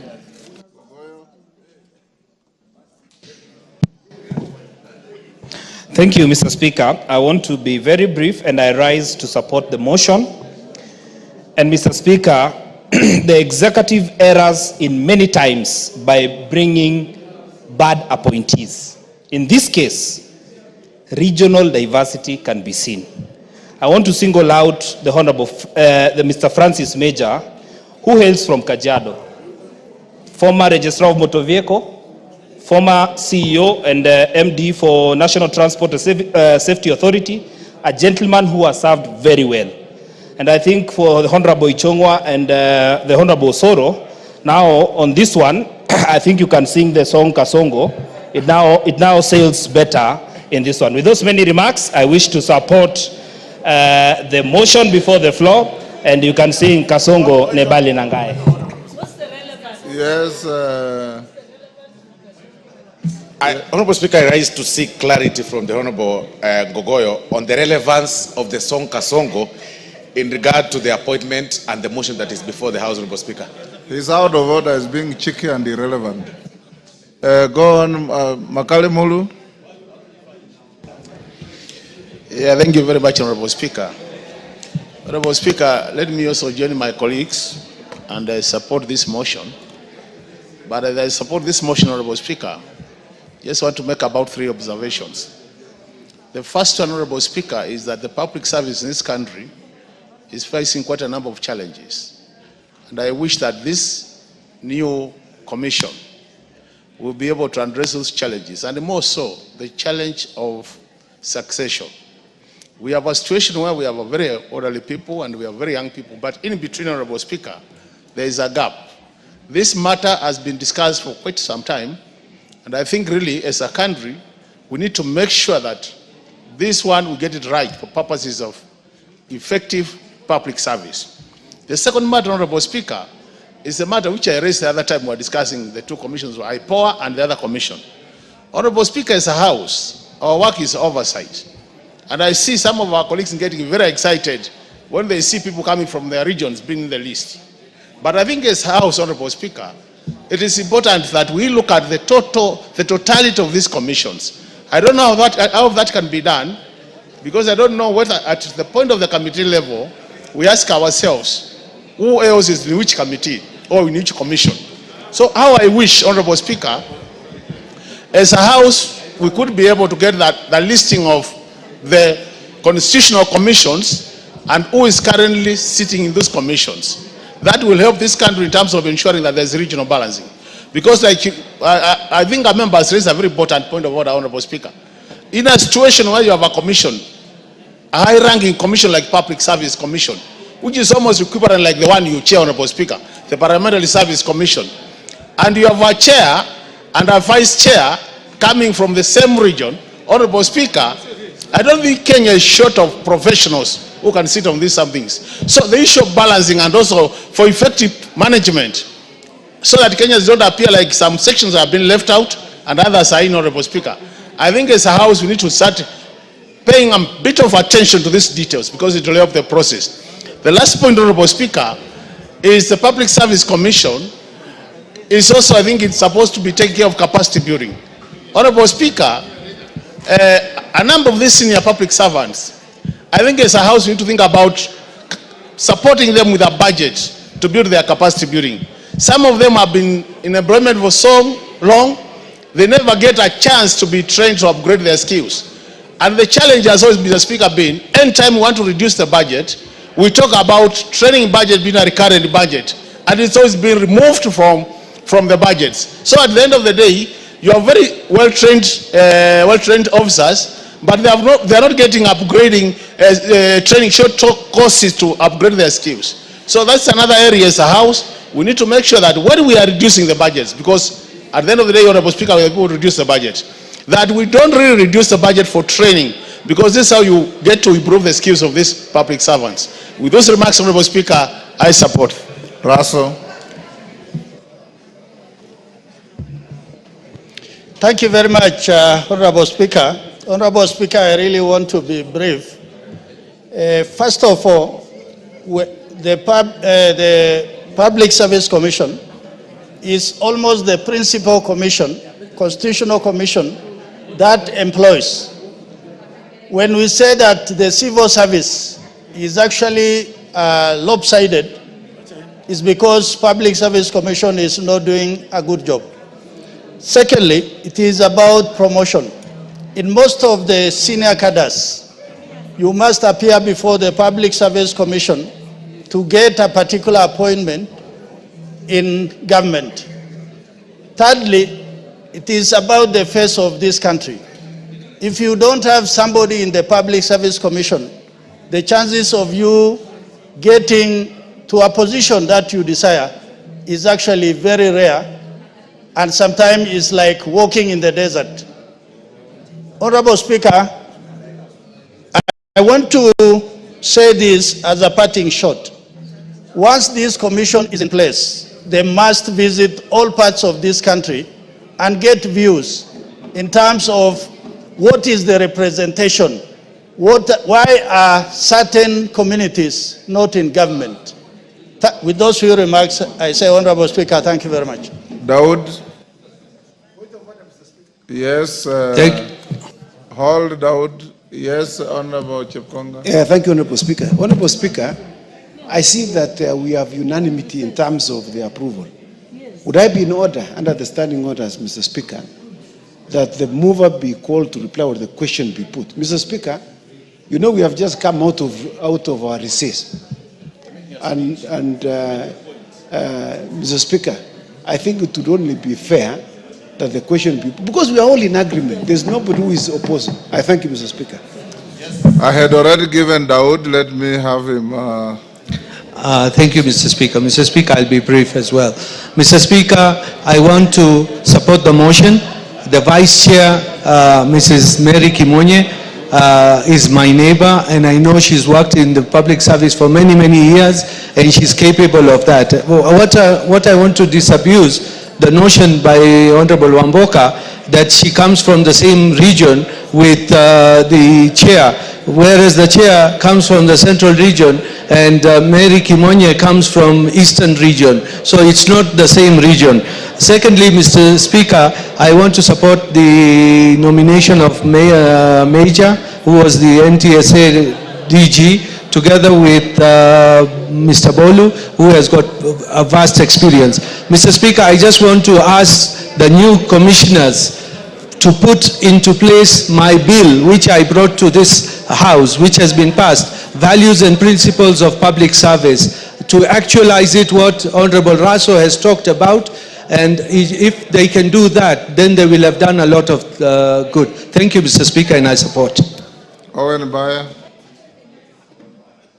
We'll give two Thank you, more. Honorable Speaker. Honorable Speaker, I just want to congratulate the members that have been nominated. I also congratulate the committee for a good job, but also to say that I want to thank the President, the appointing authority, for looking at gender, you can see we have 1, 2, 3, 4, almost 5 members that are ladies in this commission. I think that is very good in promoting gender in this country. But also to thank the President for actually giving us a lady from the coast that will stand in the public service. But I also want to say that public service is the engine of government.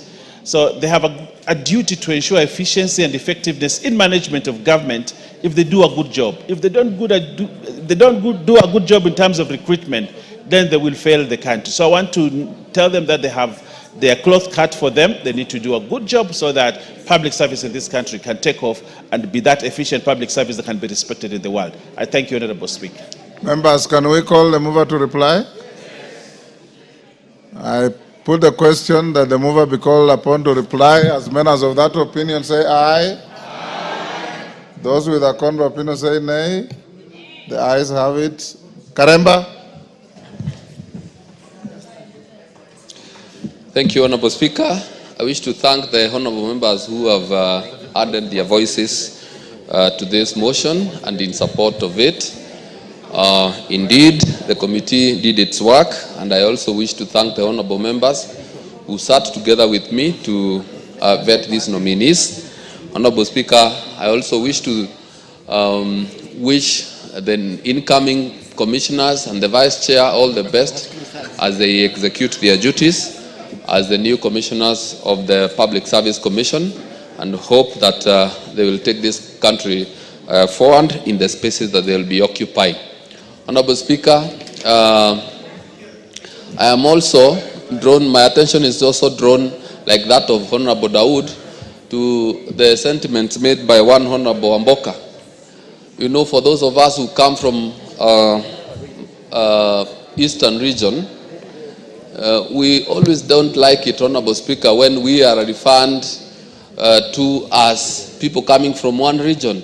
The vice chair comes from the county of Meru, whereas Meru and... Honorable Karemba, you are the chair of the committee. If you now want to delve in the rigmarole of sectarian politics, Honorable Speaker, I'm not trying to move into that space. I'm only trying to insinuate that... The good lawyer next to you should advise you. All right. It's not an issue. All right. So, Honorable Speaker, I wish to thank all the members who have added their voices to this motion, and I beg to reply, Honorable Speaker. That is better. Don't be tempted to draw yourself into sectarian politics. Honorable members, I now put the question at order number 11, which is that, taking into consideration the findings of the Departmental Committee on Labor in its report on the vetting of nominees for appointment as Vice Chairperson and as members of the Public Service Commission laid on the table of the House on Thursday, 16th January 2025, and pursuant to the provisions of Article 2332 of the Constitution and Section 3 and 8 of the Public Appointments Parliamentary Approval Act Cap 7F, this House approves the appointment of the following persons to the Public Service Commission. Mrs. Mary Wanjira Kimonye, CBS, Vice Chairperson. Mr. Harun Maalim Hassan, Member. Mr. Mwanamaka Amani Mabruki, CBS, Member. Mr. Francis Major, Member. Dr. Irene Cherotich Asiega, Member. Mr. Boya Molu, EBS, Member. Ms. Joan Andisi Machayo, Member. And Dr. Francis Otieno Owino, CBS, Member. As members of that opinion say aye. Aye. Order, Whip and Bashir. You cannot be engaging on the floor when the speaker was on his feet. If you stood there and froze, it would have been, but you are chatting away with the good lady from Aldai. Yes, you must maintain studious silence. As members of that opinion say aye. Aye. Will those of the contrary opinion say nay? Nay. The ayes have it. Dr. Nyikawa, can you check what Honorable Kajong has been consuming for lunch? Next order. Order number 12, special motion. Consideration of nominees for appointment as cabinet secretaries. Majority Leader.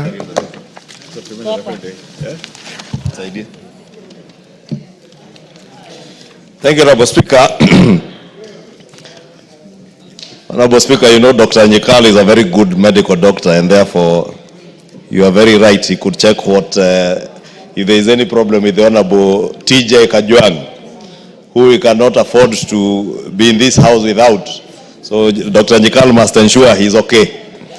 Honorable Speaker, allow me to move that taking into consideration the findings of the Committee on Appointments in its fourth report on the vetting of the nominees for appointment as cabinet secretaries laid on the table of the House on Thursday, 16 January 2025, and pursuant to the provisions of Articles 152(2) of the Constitution and Sections 3 and 8 of the Public Appointments Parliamentary Approval Act Cap 7F. This House approves the appointment of the following persons as cabinet secretaries. 1, the Honorable Mutahi Kagwe, EGH, as a minister or the cabinet secretary in the Ministry of Agriculture and Livestock Development. 2, the Honorable William Kabogo, as the cabinet secretary in charge of Information Communications and Digital Economy Ministry. And 3, the Honorable Lee Kinyanjui, as a cabinet secretary in the Ministry of Investments, Trade and Industry.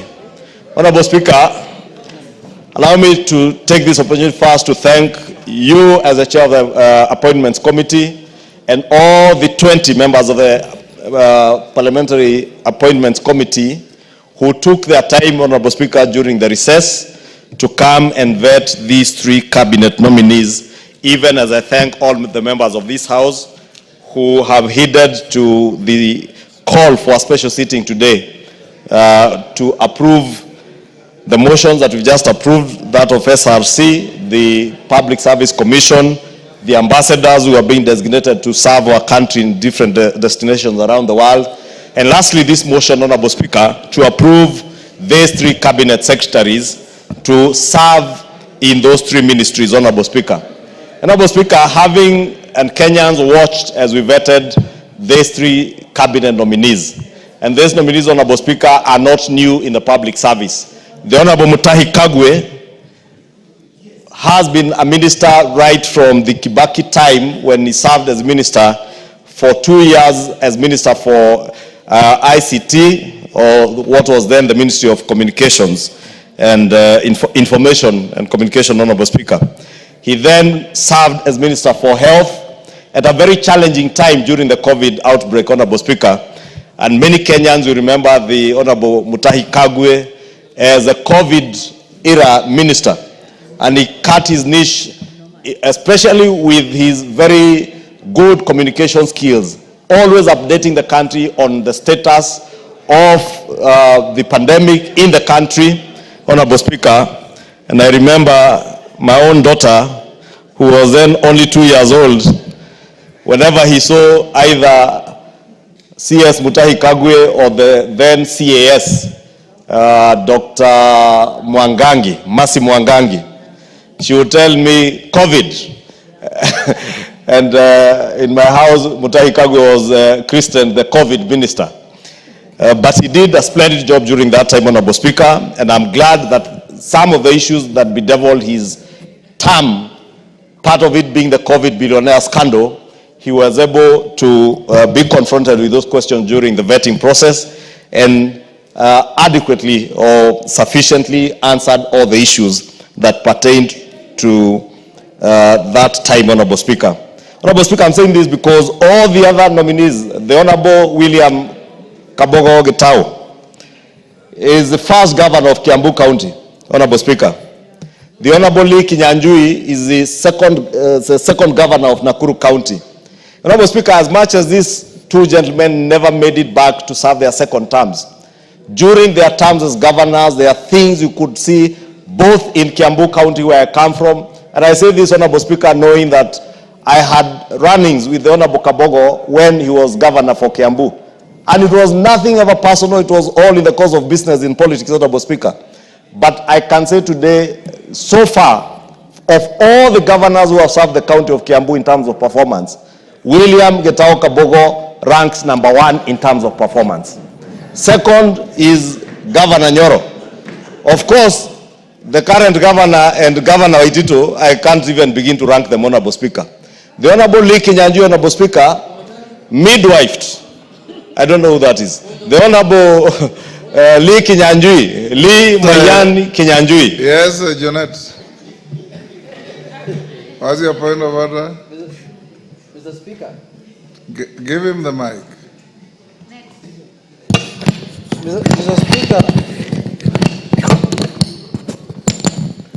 Mr. Speaker, is it in order for the majority leader to become a pollster and say that, to mislead the House that Governor Kabogo was the best, when he knows that there is a sitting governor here in the county now who's serving the county called Governor Wamatangi?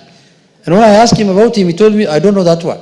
Mr. Speaker, when did that change? And has Mr. Wamatangi left being the governor of Kiambu, Mr. Speaker?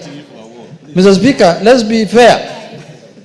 Mr. Kabogo might have done a good job, but Mr. Wamatangi, can you tell us something about Mr. Wamatangi? Honorable Speaker, I hear my leader of minority, and Honorable Speaker, you know, I am speaking about the nominees in this list. And there are 2 governors, Governor Kabogo and Governor Lee Mayani Kinyanjui. And therefore, I also said, having knowledge and being a constituent in Kiambu County, I am capable of ranking, not as a pollster, the performance in terms of output and actual performance on delivery of services to the people of Kiambu County. And Governor Getao Kabogo William ranks number 1 so far. Governor Wamatangi has time, he's the current governor. He is now competing with Governor Waitito in terms of who will perform better. But so far, Governor Kabogo and Governor Nyoro have done exceptionally well. Honorable Speaker, and you can ask anybody from Kiambu County, they will vindicate me. I'll stand vindicated by the people of Kiambu. The people of Nakuru County also vindicate me when I say, Honorable Speaker, and Kenyans know that Governor Lee Kinyanjui midwifed the ascension of Nakuru County from a municipality into the city that Nakuru County is today. And these are not people, as I said, Honorable Speaker, who are new to public service. They are seasoned politicians, seasoned public officers, and I want to pray and hope that when they take over their offices, whether it is Mutahi Kagwe in the Ministry of Agriculture, whether it is Lee Kinyanjui in the Ministry of Trade and Industry, whether it is Getao Kabogo in the Ministry of ICT, Honorable Speaker, that they will serve all the people of this country with the dedication and commitment that we have seen them serve in the various other capacities that they have served the nation in. Honorable Speaker. Honorable Speaker, there are challenges both in ICT, Honorable Speaker, with the rollout of the fiber optic cable and ensuring what the Honorable Pukose said during the vetting process, to ensure that the far-flung corners and districts of our country are also connected to the internet, Honorable Speaker. And Governor Kabogo, now CS nominee Kabogo, if approved by this House, has that challenge to ensure that every corner of this country, Honorable Speaker, has internet accessibility. Not just to ensure that people are getting government services through e-citizen, Honorable Speaker, but also to ensure that Kenyans who are telling that you can finya computer upate $1 can able to work online from any corner of this country. You do not need to be in an urban area to be able to access internet services, Honorable Speaker, but even those in Elwak, those in Karachuonyo, those in far-flung corners of Turkana County, Honorable Speaker, can also be able to access internet services. And I am happy during the vetting process, Governor Kabogo was able to articulate that in those far-flung areas where they cannot be able to get accessibility through the fiber optic cable, he will explore new technology like the Starlink technology that is there to ensure that people are able to access internet connectivity and jobs, Honorable Speaker, and also create some sanity within the digital space, Honorable Speaker. Honorable Mutahi Kagwe has his work cut out, Honorable Speaker, and I'm happy that during the vetting process he was able to very well articulate the challenges that bedevil our agricultural sector, the connectivity between productivity in the agricultural sector access to markets and making agriculture profitable to farmers. Honorable Speaker, I am glad that he was able to articulate how he will work and be able to make agriculture profitable, ensure that our country is food secure, and ensure that our farmers access markets, not just for their tea, coffee, milk, pyrethrum, even potato farmers or sugarcane farmers, Honorable Speaker, that are able to access markets and access good prices for their produce, Honorable Speaker. I pray, as I challenge the Honorable Mutahi Kagwe during the vetting, that he will not be swallowed by the cartels that have swallowed even other bigger people, not just in that ministry, but even in bigger offices, Honorable Speaker. You know there are people who are given the responsibility in this country to midwife the access to markets for our coffee farmers and our tea farmers. But they went and became cartels themselves, Honorable Speaker. We have had tales, Honorable Speaker, in this country, where somebody was demanding 3 shillings per kilogram of coffee being exported or being sold out of this country. I want to pray that the Honorable Mutahi Kagwe will serve with the diligence that he served in the ministries that he served before in this agriculture ministry, and with the integrity that we have seen him serve with before. The Honorable Kinyanjui, my good friend from Nakuru County, as I said, did well in Nakuru County, but now he has his work cut out for him. Trade and industry, Honorable Speaker, and the State Department for Investments now fall on his shoulders. And he has rather broad shoulders, and I want to believe that those shoulders of Kinyanjui will be able to carry this ministry to the next level where it ought to be. Honorable Speaker, it is shameful that 20 years ago, or even less than 20 years ago, our country was leading in terms of our percentage of manufacturing as a percentage of our GDP.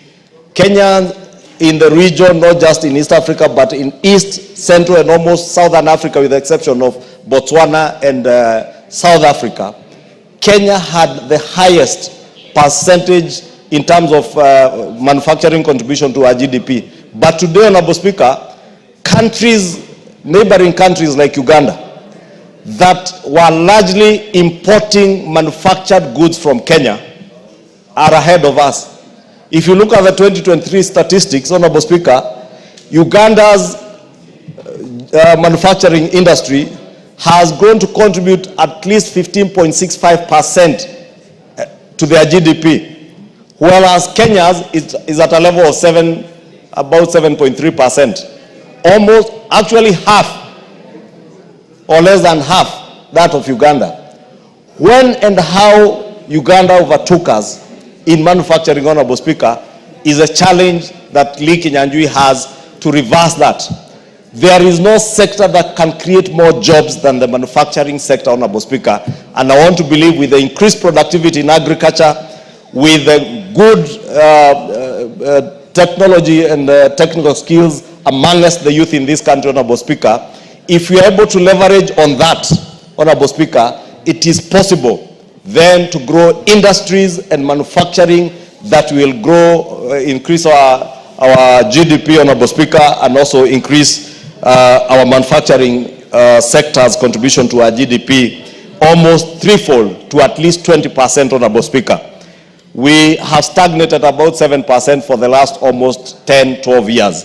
And time is nigh, Honorable Speaker, and I want to believe that the Honorable Kinyanjui has what it takes, and I have confidence that these 3 cabinet secretaries, Honorable Speaker, have what it takes to move us to where we want to be as a nation, and in terms of implementing the bottom-up economic transformation agenda. Honorable Speaker, I know there are issues, and I want to note that there are memoranda that were filed before the Appointments Committee, which we all considered. The nominees were given this memoranda and they responded to them. And one of the salient issues in this memoranda was the question of 2/3 gender rule, Honorable Speaker. And as members know, and it's good to inform the country, that we look at the cabinet composition in its totality, not these 3 nominees. And therefore, Honorable Speaker, in terms of adherence to that 2/3 gender rule, we are doing well, and I want to believe, because there are still slots that are available in the cabinet, to ask the President, His Excellency President William Ruto, that is in his next appointments, to ensure that there are at least both genders, not just one gender, to ensure that we truly conform to the two-thirds gender rule. But as we are, Honorable Speaker, even without the full composition of cabinet, we have done well with at least 6 cabinet secretaries, including the Attorney General, as ladies, Honorable Speaker. Honorable Speaker, in terms of regional balance, it is true, Honorable Speaker, and there are issues that were raised that these 3 nominees, again, hail from one region. And it's true, Honorable Speaker, they all hail from one region. But again, we look at the totality of the composition of cabinet in totality, and you will see that it goes very well with our population numbers. The representation of our communities and various regions in cabinet is well represented, Honorable Speaker. And that also, Speaker, should shut those who, Honorable Speaker, have been intent on inciting the people of this region where these members come from. I know, Honorable Speaker, there are those who have said that Mount Kenya region was being represented in cabinet by people who are not known. But there are people and Kenyans who also deserve to serve in cabinet, Honorable Speaker. And some of those people, like Dr. Andrew Karanja, you remember when he was appointed, with a very good CV, and I'm glad the President has given him an opportunity to go and serve the country in Brazil, and all the other cabinet secretaries who had been appointed earlier, Honorable Speaker, and who are capable and can serve in other capacities. These 3 gentlemen, the Honorable Mutahi Kagwe, the Honorable William Kabogo, and the Honorable Kinyanjui, are not coming in to serve the people of Mount Kenya. Agriculture is not in Mount Kenya. ICT is not in Mount Kenya alone. Neither is trade and industry or investments. These are dockets where they are coming to serve all the people of Kenya as cabinet secretaries. And I want to encourage them to serve the people of Kenya without any regard to the regions they come from, to serve people fairly and equally.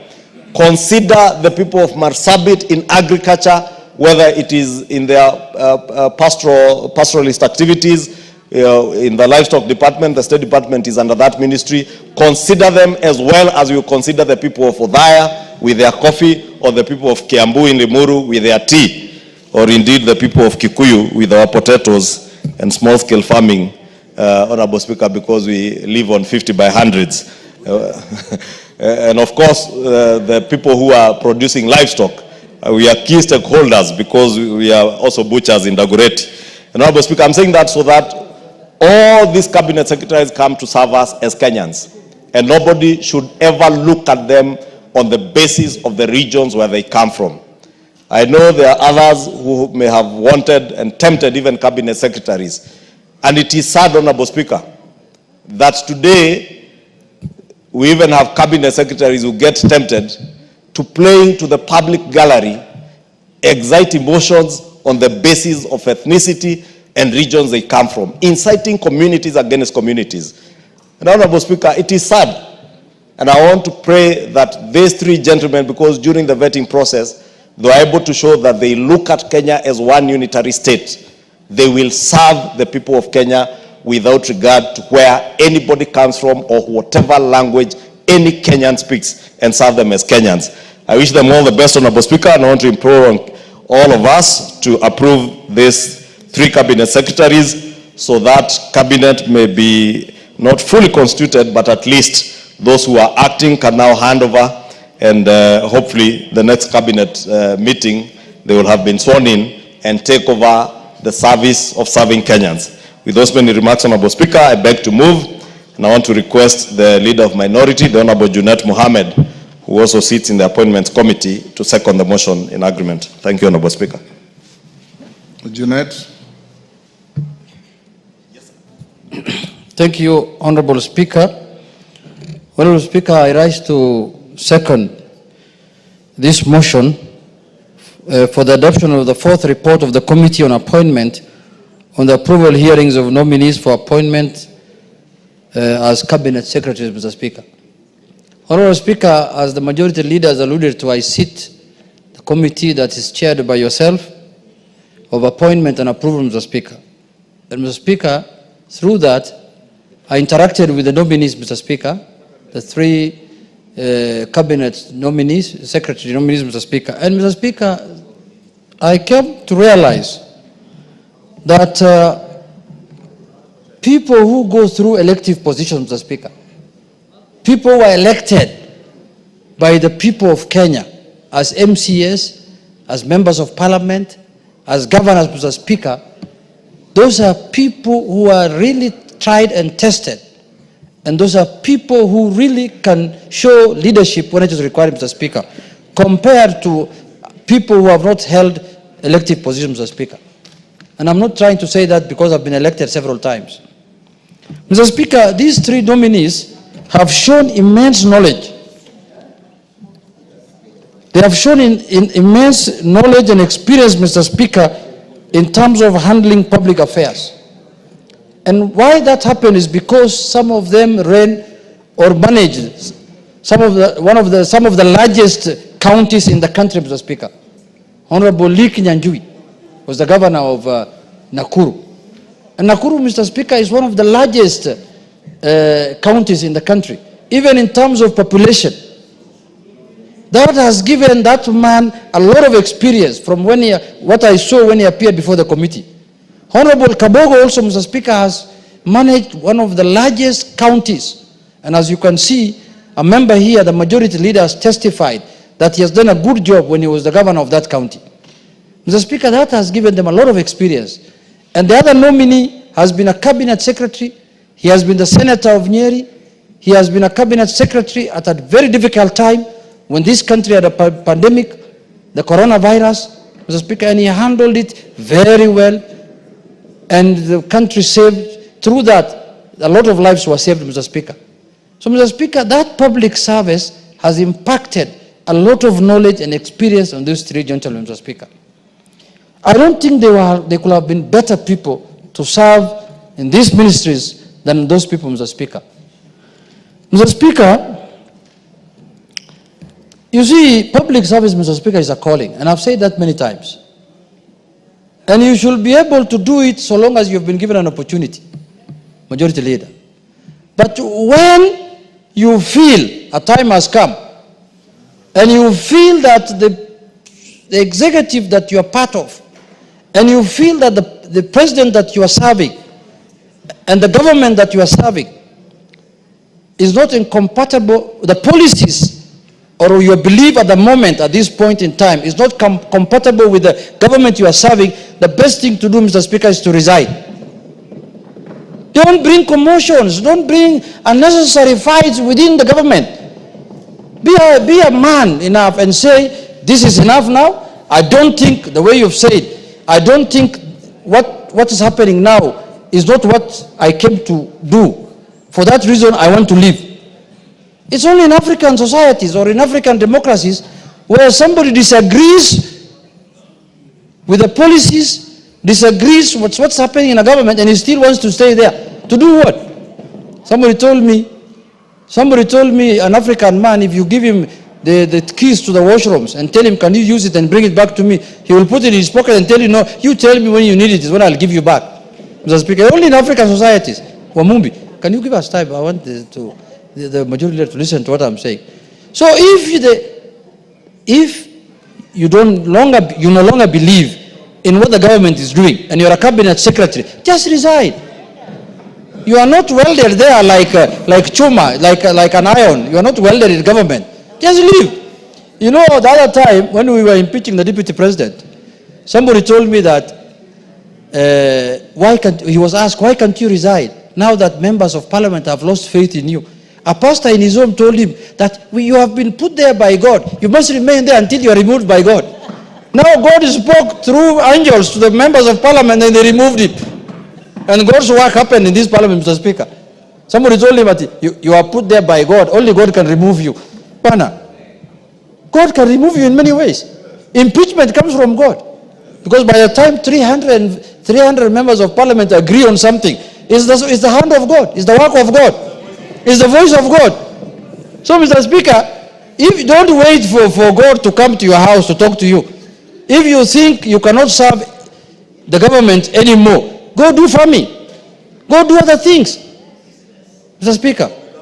Or become something else. Become a professional. If you're a lawyer, go and open a law firm and serve the country that sphere, Mr. Speaker. Because you cannot be a cabinet secretary who is issuing contrary views to what your government is saying. It's immoral, actually. The other day I saw a good friend of mine, whom I learned a lot of things under him, who was sitting on the chair where Mr. Speaker is sitting, Mr. Speaker. And I learned everything I'm doing in this house under his, Mr. Speaker, under his supervision. And that's not what he taught me when he was a speaker. He told me, Junet, if you are tired of something, leave. But now the same person is now accusing the same people he's serving of many things, and he wants to remain there and stay there, Mr. Speaker. It only happens in Africa. It cannot happen. And targeting communities, targeting people of certain, community, Mr. Speaker. Mr. Speaker, is very unfair. And I am a leader now in this country. Because I'm a minority leader. That's a constitutional office under Article 108. If my son is arrested by police, I should also tell the country why my son was arrested. I can't just say my son was arrested by so and so. Give the reasons why he was arrested. And then why do you wait for 7 months so that you tell Kenyans why your son was arrested? Why don't you tell them the day he was released that my son was arrested, and then you drop names. You say I went to the president and the president told me that I called so and so. My friend, where is this secrecy of oath? It's called what? Oath of secrecy. Why can't you discuss things at that level with the people who are concerned? Now, if you have the opportunity to go and see the president, to go and see people who are high offices, Kenyans who cannot access those places, how are they going to be served? What kind of, as a leader, what kind of trend are you setting? That anybody who wants to get help must go there. We cannot run, a country cannot be run like that, Mr. Speaker. So, Mr. Speaker, I hope these cabinet secretaries who are being approved in this house today will not behave in the same manner. Because when that becomes now the modus operandi, Mr. Speaker, we will not have a cabinet. We don't need to waste our time in this house approving people who are going to defy the same government they want to go and serve. So, Mr. Speaker, I want to say that kind of manners should not be allowed in any society. Because you must be somebody who stands for something. If you strongly feel that what's happening is wrong, leave. People in mature democracies, they live even over something smaller than this. So, Mr. Speaker, coming back to the point, is that I want to say these 3 gentlemen, Mr. Speaker, whom we are approving today, are not also going to represent certain regions. Cabinet secretaries are appointed to serve the Republic of Kenya. Every Kenyan, Mr. Speaker, deserves their service, Mr. Speaker. If you are going to behave like the way people we have impeached, and then start talking about, you come to my constituency and you bring me salam from your home, I will just chase you away. Mr. Speaker, dismissal of cabinet secretaries is not only the prerogative of the president. This house has constitutional mandate also to dismiss cabinet secretaries, the way we are approving them. So if you behave in a very tribalistic manner, you behave in an awkward manner, then nothing stops us from filing an impeachment motion and removing you from office, Mr. Speaker. Mr. Speaker, if you believed the people you are saying abducted your son, and the Kenyans, and you took 7 months, Mr. Speaker, to tell Kenyans what happened, who will believe you now? Because, 7 months is a long period of time. I'm sorry to say, I called a police officer, under the privilege of the house. I was told people are arrested over many things. You can be arrested because you are dealing in drugs, you are dealing in money laundering. You can be arrested in many things. Arresting is not abduction. We have to condemn abduction, but we cannot condemn arresting. Yeah, police officers are paid, they earn salaries so that they can arrest people. That's their work. If I break the law today, they will arrest me. But we must condemn abduction, but we cannot condemn arrest. Arrests are legal. They are legal in our laws for a policeman to arrest me and to arrest anybody else. Mr. Speaker, so I want to emphasize on the issue that cabinet secretaries must serve all Kenyans. If you want to serve your village, go and become an MCA. Don't become a minister or a chief. Like the way I see now, there's a senior chief now who's meeting people in Wamunyoro. Every day they are meeting there. You are now just local chief there, just meeting people there.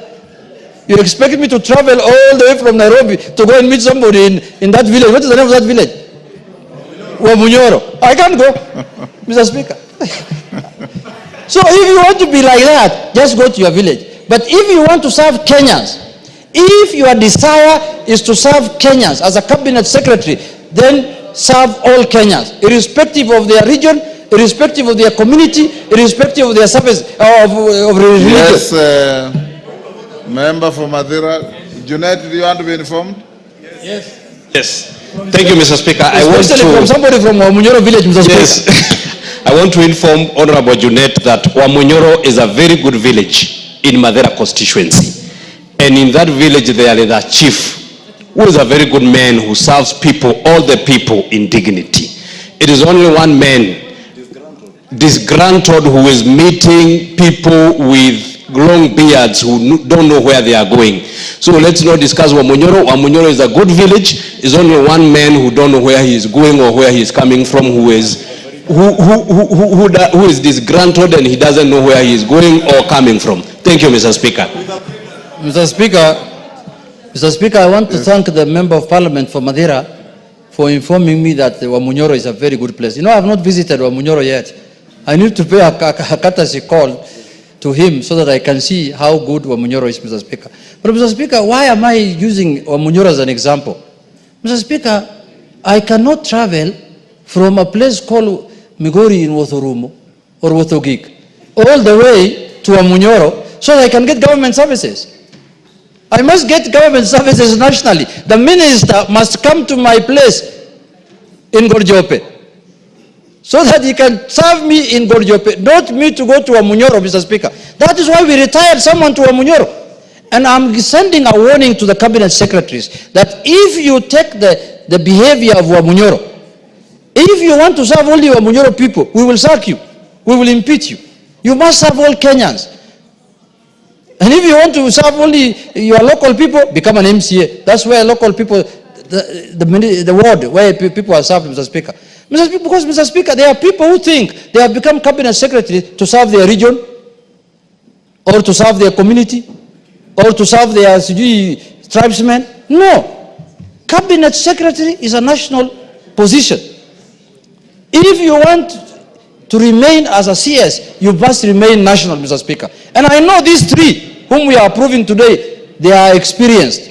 These are people, these are national leaders who have served all kinds of Kenyans, because you know Nakuru, almost every community of this country lives in Nakuru. Even in Kiambu nowadays, because it's becoming an extension of Nairobi, many communities stay in Kiambu, Mr. Speaker. These are the kind of leaders we want to have in cabinet. And let me congratulate the president, Mr. Speaker, because in terms of diversity, I don't think there's a president who has gotten it right more than President Ruto, Mr. Speaker. Very few communities now are not on the table of the cabinet, Mr. Speaker. All communities are almost there, Mr. Speaker. Anywhere, any county of almost has a representative now in the cabinet, or in the executive for that matter. That is the kind of country we want to build. That is why ODM has sent experts to the broad-based. And we have more experts to send, Mr. Speaker. That's why we want to send more experts to government so that diversity can be felt, that diversity can be achieved. But the ones who want to retire to their village in Kanyambora, those ones should let Kenyans do other things, Mr. Speaker. If you want to become the chief of Kanyambora, just go and become the chief of Kanyambora. Don't bring issues here. Oh, so-and-so abducted my son, so-and-so did. No. Just go and... That will be another Munyoro Center. Just go to Kanyambora Center and stay there, Mr. Speaker. With those few remarks, Mr. Speaker, I support. Order, take your seat, Owen. Honorable members, I'll now propose the question at order number 12, which is that, taking into consideration the findings of the Committee on Appointments in its fourth report on the vetting of the nominees for appointment as cabinet secretaries, laid on the table of the House on Thursday, 16th January 2025, and pursuant to the provisions of Article 152(2) of the Constitution and Section 3 and 8 of the Public Appointments Parliamentary Approval Act, Cap 7F, this House approves the appointment of the following persons as cabinet secretaries. 1. Honorable Mutahi Kagwe, AGH, Agriculture and Livestock Development. Honorable William Kabogo, Information, Communication and the Digital Economy. Honorable Kinyanjui, Investments, Trade and Industry.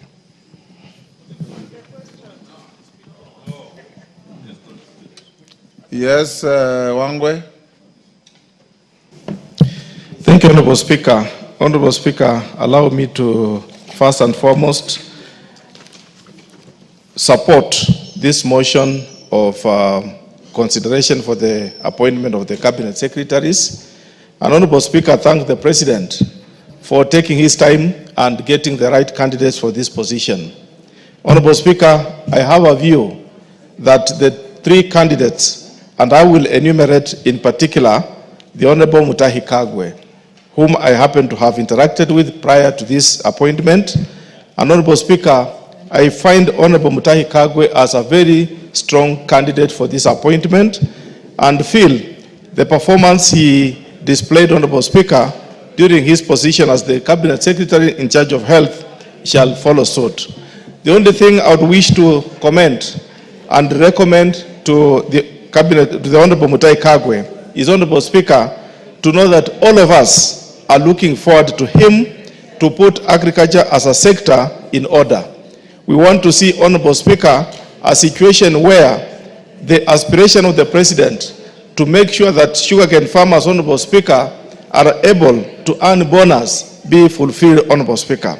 We want to see a situation, Honorable Speaker, that the brokers in between, the people who want to affect the chain of distribution in terms of agriculture, Honorable Speaker, is dismantled. We want to see, Honorable Speaker, that Honorable Mutahi Kagwe puts his foot down to see that, Honorable Speaker, we don't get fertilizer that is in doubt. Let the government agenda, Honorable Speaker, to give us the fertilizer at 2,500 be implemented and even come more lower. But, Honorable Speaker, we get the right fertilizer for our input. Honorable Speaker, we want to see that the marketing of our product in terms of how to sell it and where to sell is opened more, wider and wider, so that, Honorable Speaker, we see as farmers all what is good to be implemented. And, Honorable Speaker, I want to say that we are now implementing the Sugar Bill, Sugar Act, and I would want to request the Honorable Mutahi Kagwe, should this House consider and approve his nomination, Honorable Speaker, let him make sure that he concludes what has been started, so that, Honorable Speaker, we get the sugar sector be very much independent and implemented. Honorable Speaker, speaking on Honorable Kinyanjui, I had a privilege of working with him, Honorable Speaker, especially during the previous campaigns, and I found, Honorable Speaker, Honorable Kinyanjui as a very astute member of any organization. And him, Honorable Speaker, having been a governor, it's important. I thank him and say, Honorable Speaker, the docket that he's being bestowed on investment, trade and industry is not a small docket, Honorable Speaker. It's a docket that balloons the economy of our country. All what we manufacture, Honorable Speaker, must get the destination, and all what is possible to invest, Honorable Speaker, any small-scale person relies on this docket, Honorable Speaker. We want to see him working hand in hand with the National Treasury to open up the sectors that we need to supply our products. Let us open up the industry the manufacturing sector, so that, Honorable Speaker, we don't just say we want our youth to get employment. Let our youth, Honorable Speaker, get very good employment, especially where foreigners and those people with money can invest in good industries to add value on our produce. As an agricultural economy, Honorable Speaker, we must have where to add value to our produce, and that is where Honorable Kinyanjui is going to come in. Honorable Speaker, on the front of ICT, under the Honorable William Kabogo, I don't have a benefit of having worked with him, but having felt him as a governor of Kiambu, he was a forthright, and as well as a member of this House, Honorable Speaker, you could see, I went to the Hansard, and you could see, Honorable Speaker, how astute Honorable Kabogo was on the floor, and how astute, Honorable Speaker, he could force and push issues. We want the Honorable Speaker to push that Kenya moves to the next level of ICT. Let us not just be manual, mechanical, rather, Honorable Speaker, move to the next global frontier. Honorable Speaker, we must look at the issue of the internet supply. We must look at the issue of communication. We must look at the issue, Honorable Speaker, that internet is not meant for disabuse. Honorable Speaker, internet is meant for communication. It's not meant for ridicule. Let Honorable Kabogo come in and know that he should be able, Honorable Speaker, to put the provisions as they are supposed to be, so that we have a fair play, so that let everyone who is using the internet use it within the law. It's not an issue of the youth. Many a times, Honorable Speaker, people have said the youth are abusing the internet. That is wrong. Even the elderly, Honorable Speaker, when they speak on the internet platform, they must inform each other rather than abusing each other. Therefore, Honorable Speaker, these nominees stand a good chance, and I will want to say, Honorable Speaker, we approve them so that we all move forward as a country and get our spaces replaced. Thank you, Honorable Speaker, and I support. Bowen.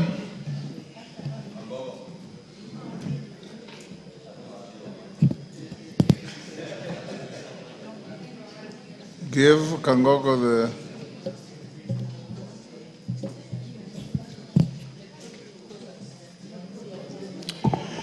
Okay, thank you, Mr. Speaker, for giving me this opportunity to support the three nominees, Mr. Speaker, for the Cabinet Secretary's position.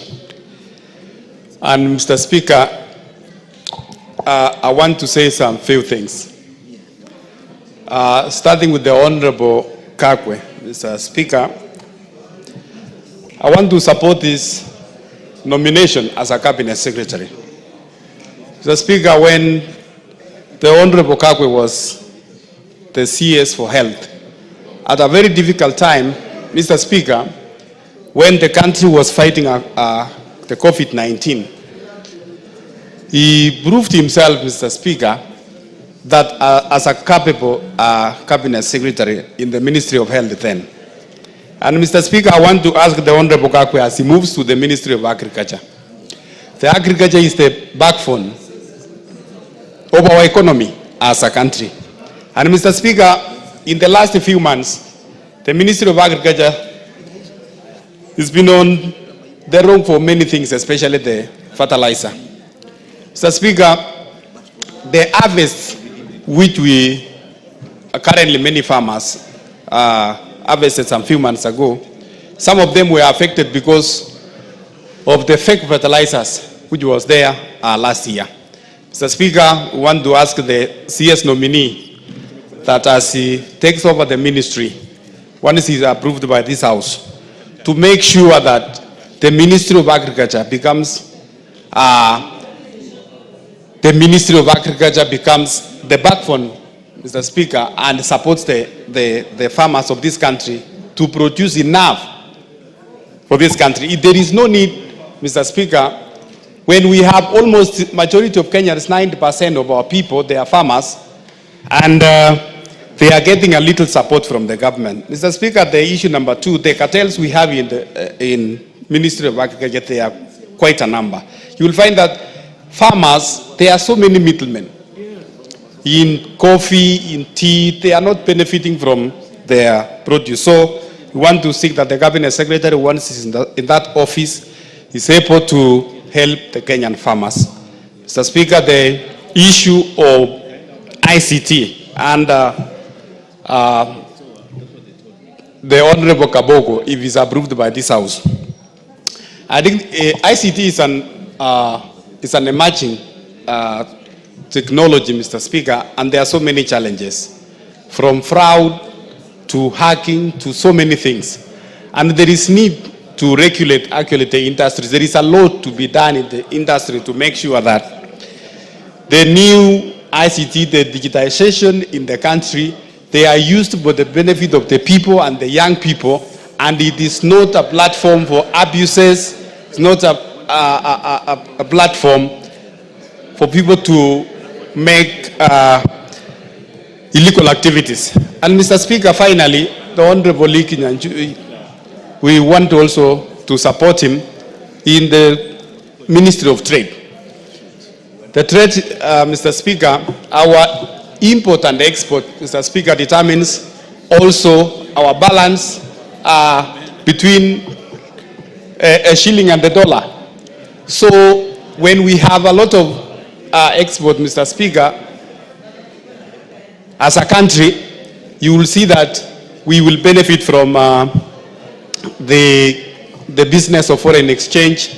And currently, I think as a country, we are importing more than what we are exporting. So we expect that the Kinyanjui, when he comes in, he will take up the ministry to the next level to benefit Kenyan traders. Mr. Speaker, I support the 3 nominees.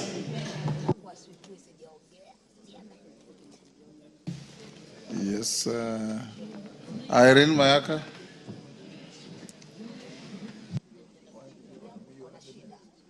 Thank you, Honorable Speaker. Honorable Speaker, I also take this opportunity to support the nominations of the 3 appointees, being the Honorable Mutahi Kagwe, the Honorable Kinyanjui, and the Honorable William Kabogo. Honorable Speaker, these 3 all have one thing in common.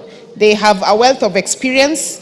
They each have done unique things within the sphere of their previous appointments that make them exceptional. And Honorable Speaker, just as it has been said by our previous members, is that we really want to encourage that these cabinet secretaries focus their work nationally and not just within the country.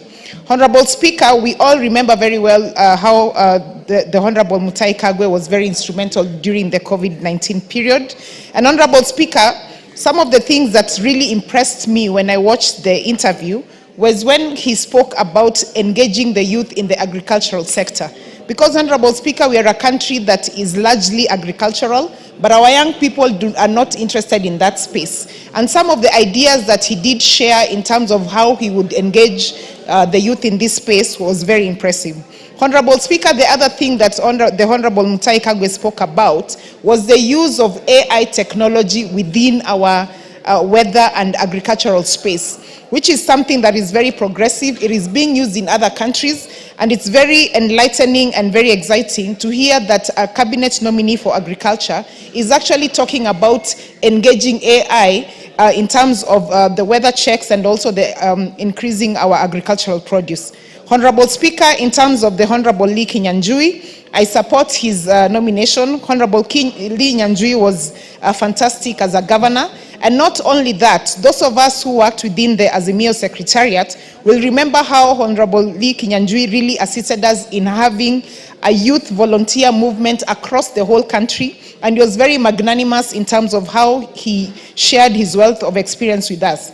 Honorable Speaker, and finally the Honorable William Kabogo, when his nomination was announced, someone asked me why they would take someone like William Kabogo in the ICT space. But those of us who are really, really interested in that space know that the Honorable William Kabogo did a lot of digital transformation in Kiambu County. While he was there, he ensured that there was free Wi-Fi in the urban centers in Kiambu County. He ensured there was a digital county transformation service, including educating the people of Kiambu County to be able to engage in financial systems within the county. Honorable Speaker, even the system of digital revenue collection, while I was a member of County Assembly, I remember that one of the counties that we did visit as a place as a learning experience was Kiambu County, because they were able to strengthen and have a cashless system within their digital system. And so, Honorable Speaker, this for sure is a nominee who really understands that particular environment. And Honorable Speaker, without gainsetting what has already been done within the ICT sector, we do want to ensure that the entire country of Kenya has fiber optic. And I really like the fact that he already has knowledge in this space. Honorable Speaker, the nominee, William Kabogo, also spoke about the unethical use of social media, protecting the youth from harmful use of social media. And I did hear him also suggesting that we should get into a place where we regulate the social media space. We do not necessarily need to gag people from social media like TikTok, X, and Facebook, but we can introduce regulations within this space. The other thing that he spoke about that was very interesting, Honorable Speaker, is that he talked about the Konza Technopolis and having investors come on board in that particular space so that we can grow our Technopolis space. Honorable Speaker, the only thing I just want to say and encourage, and this is also because we are saying now that we want our cabinet secretaries to work for the whole of Kenya. It is my wish that the executive would actually have a rotational basis where 2 weeks in every month, the cabinet secretaries can actually go to different parts of this country and work from there, so that they can understand what Kenyans are going through. They can understand the different spaces that their ministries and dockets are engaging on. And then that way, they'll be able to serve all Kenyans very well. We don't have to have cabinet secretaries being confined in Nairobi in the headquarters. I wish they would actually rotate and go everywhere. With those very few remarks, Honorable Speaker, I wish to support the nominations. I thank you. Wamumbi.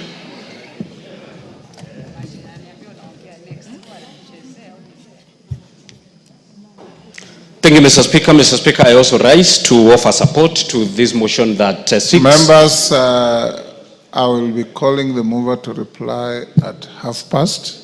So those I'm giving an opportunity, take as little time as you possibly can. I would recommend 2-3 minutes. Okay. Thank you, Mr. Speaker. Obliged.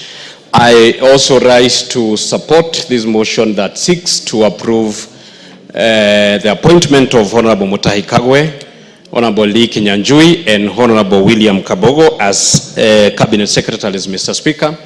Mr. Speaker, I specifically ask Honorable Mutahi Kagwe to take the issue of vaccination very seriously, Mr. Speaker. Mr. Speaker, the President has just come back from UAE in search of market for our beef.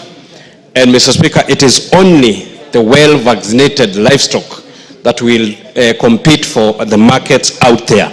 And we saw him during the interview. He said it is not a forced exercise. It is those who are willing, but we continue to urge our farmers to welcome this vaccination issue because it's of advantage to their beef, so that their beef can fetch good markets out there, Mr. Speaker. Finally, Mr. Speaker, I want to assure the people of Mokoroini, where Honorable Mutahi Kagwe was born and where he comes from.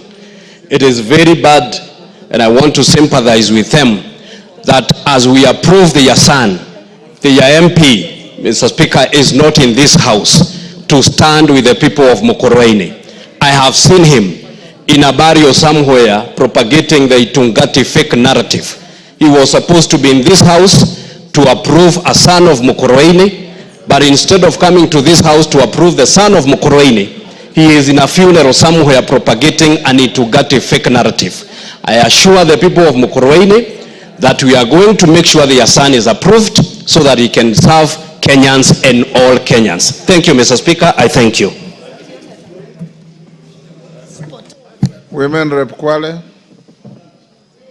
Women Rep Kwale. Basi asante sana Mheshimiwa Spika kwa kunipatia nafasi hii. Mimi pia niunge mkono uteuzi wa mawaziri hao watatu ambao wamepitishwa na kamati ya uteuzi hivi majuzi na leo hii wameletwa katika bunge hili. Mimi naunga mkono Mheshimiwa Spika, na pia niwapatie tu nasaha yangu kidogo mawaziri hawa. Ndugu zangu, mmechaguliwa na tunawachagua sisi kama wabunge wa bunge hili la kitaifa kwa roho moja.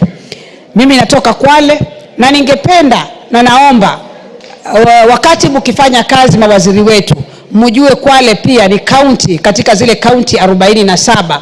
Muweze pia sisi kunyorosha mkono kwetu. Mheshimiwa Spika, Kwale ni county ambayo ina ukulima na ina mashamba ambayo yana rutuba kubwa sana Mheshimiwa Spika.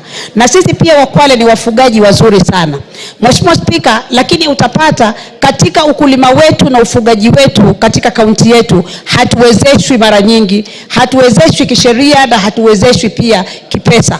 bado tunafanya ukulima ule wa zamani ambao hauwezi kwa sasa hivi. Ulimwengu mahali umefika, tunahitaji ukulima wa kisasa. Mheshimiwa Spika, Kwale bado sisi tuko nyuma sana kwa mambo ya ukulima na ufugaji. Tunafuga kama nilivyoelezea. Mheshimiwa Spika, nilikuwa na matumaini makubwa sana wakati Mheshimiwa Salim Mvurya waziri alipokuwa amechaguliwa katika wizara hii ya investments and trade. Nilikuwa na matumaini, nikajua kwa sababu kila mtu anajua mahali kiatu kinapomchoma, basi Mheshimiwa Mvurya angekuwa mzuri sana kwa kuweza kurekebisha Kwale. Lakini kwa sababu hawa pia ni wa Kwale, ni wa Kenya wenzetu, nasema nawapatia kongole, lakini waangalie sana Kwale. Sisi hatuna viwanda. Best Titanium imeenda inakufa, hiyo imekwisha mambo yake. Tuna Ramisi Sugar ile Kwale Sugar Factory. Hatuwezi kusema tuna kampuni ya sukari Kwale. Hatuna viwanda kabisa ndani ya Kwale. Kwa hivyo mimi naomba nasaha yangu mawaziri, mnapoingia mjue Kwale pia ni katika zile kaunti 47 na muweze kutunyoroshea mkono. Asante sana Mheshimiwa Spika, sitaki niwe mrefu sana. Naunga mkono uteuzi wa mawaziri hawa Mheshimiwa Spika. Martin Owino.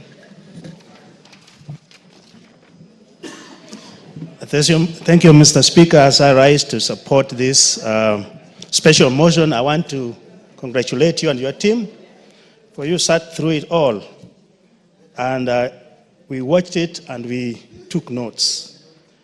The Speaker, there's only one item which I would like to be introduced into our vetting exercise. In this House, we did pass that we have quarterly reports from our ministries. How I hope that those reports, if it's somebody from a ministry like a cabinet, Kagwe, we would have that report from the department to tell us how he performed in that section.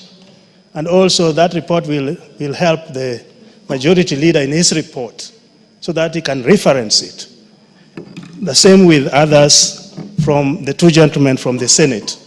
So if we can be citing reports from these sectors, it is going to make it more better than individual verbal appreciations. Other than say that the three nominees impressed me much. As a member of the departmental committee on health, I want to say Honorable Kagwe has a competency, and I know he will do a good job. I just want him, when he gets there, if approved, so that he can start with some things which are really bothering Kenyans. Having come from the Ministry of Health, he values health. The issue of pesticides, Mr. Speaker, is causing a lot of harm to our people. As we speak, over 310 products of pesticides are used in this country. And pesticides have been connected to 6 cancers. And if not checked, we can harm us more. As for Kabogo, we have built, according to the presidential initiative, every ward. Like in my constituency, I have 3 wards with ICT hub. But I've written so many letters to have them equipped, have not been done. As for Kinyanjui, how I wish you also put as a priority, in a priority list, building industries in our rural settings so that our kids do not migrate to urban areas to be slum dwellers, and also to make value addition to our natural products. With those, Mr. Speaker, I support the 3 nominees. Wamrata.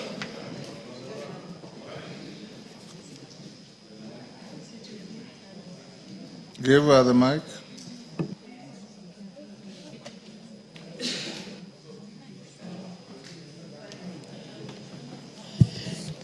Thank you, Honorable Speaker. I also stand to support the approval of the 3 honorable members of this country that bring in a wealth of experience from the past times that they have worked for this nation. I personally want to first congratulate the 3 of them for getting this opportunity and being approved to serve this country. And I also want to echo the words that were said by ML over the Minister Kagwe, who was at during the COVID time, the Minister for Health, and he brought in a whole wealth of experience to a point that he was able to identify with even all the children in the country, that even the young children had a name for him. And I remember one child who used to call him Mutuenu wa Corona, because he had spoken about COVID until even the children had come to understand. The other thing is that he very well coordinated with the young people, and especially in his quotes, not forgetting the quote that he had, that if we continue treating this disease normally, it is going to treat us abnormally. And I want to request Honorable Kagwe to come with the same great slogans to the young people, so that he may be able to teach them agriculture and enable them to understand that agriculture is also a way of earning a living, whereby we have our young people who still don't believe that agriculture is a way of earning a living. And if he comes with the wealth of experience that he has, I want to believe that our children are going to identify with him. I also want to congratulate the Honorable William Kabogo, who comes from the county that I represent, the county of Kiambu, and Lee Kinyanjui, who too also come with the wealth of experiences, considering that both of them have served as governors in very densely populated counties that are cosmopolitan. And I really want to thank the President for considering these two people who have served with Kenyans and served in counties that have a population of all the communities in this country. And so we want to believe that as they come in, they will come to serve Kenyans and not their region. I also want to believe that Honorable Kabogo will be able to handle the issue of ICT. And I remember when he was a governor, there used to be free Wi-Fi in hospitals, and especially one time I visited a maternity hospital in Kiambu Level 5, and there was free Wi-Fi, which I don't think is there today. And I want to believe that when he brings all this kind of information that he had and the wealth of information, that we are going to go to the next height. I also want, on my last point, to tell these people that they are coming in to the country when there is a lot of heat of political noise in the country. And I want to pray and request them that they come in. Dr. Nyikal, your time is up. Thank you, Mr. Speaker, for giving me this opportunity. Mr. Speaker, as I support the nomination of this gentleman, I have two observations that I want to bring out that are important, and 2 points. Mr. Speaker, the issue of regional and ethnic equity, although we have played it down and we said is something we should look at, but I can't blame them for that because they did not appoint themselves in this position, but it's something we should look at in the future. The second thing, Mr. Speaker, is these are gentlemen who have worked well, but again there are 2 points, particularly for Honorable Kagwe and Honorable Kabogo, that actually did besmirch them. The issue during the corona where Mutai worked very well, but the COVID billions, actually it did raise issues. I saw them respond to this. I saw him respond to this, and also Honorable Kabogo, again there was issue of the lady that died. I saw him respond to this, but the biggest problem we have in this country is integrity. So we may start to look at the principle of being as spotless as a bishop's wife, but I know because of what they have done, they'll actually prove themselves beyond those issues. The other one, Mr. Speaker, that is a point that I think they can. The three of them, if they work together, Mr. Speaker, they can solve the problem of employment amongst our youth. I believe that it is actually agro-industry that will be our industrialization that can employ our people, and that will include actually the Honorable Kagwe and Honorable Kabogo. And Honorable Kinyanjui. Kinyanjui in industry, Mutagwe in agriculture, and IT and communication. And all of them have done that. If they actually work in these 3 areas, and they can actually create massive employment for our youth. With that, Mr. Speaker, I support. Bishop Kosgei.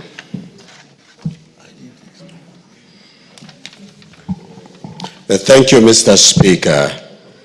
I also, from the onset, wish to support the motion about the nominees into various ministries as outlined by the committees. And I wish to congratulate the committee for having had a thorough conversation between and amongst the three, and we were able to watch, Mr. Speaker, from the comfort of our homes, and I wish to congratulate them for their performance. They indicated, number one, the maturity in the ministries that they are going to serve, and also experience that they are bringing to the government. I wish to appeal to them, as this House would approve, because I'm appealing that we do so, that one, we have witnessed a trend of members of executive violating the oath of secrecy in government. This is not a good tradition and not a good trend.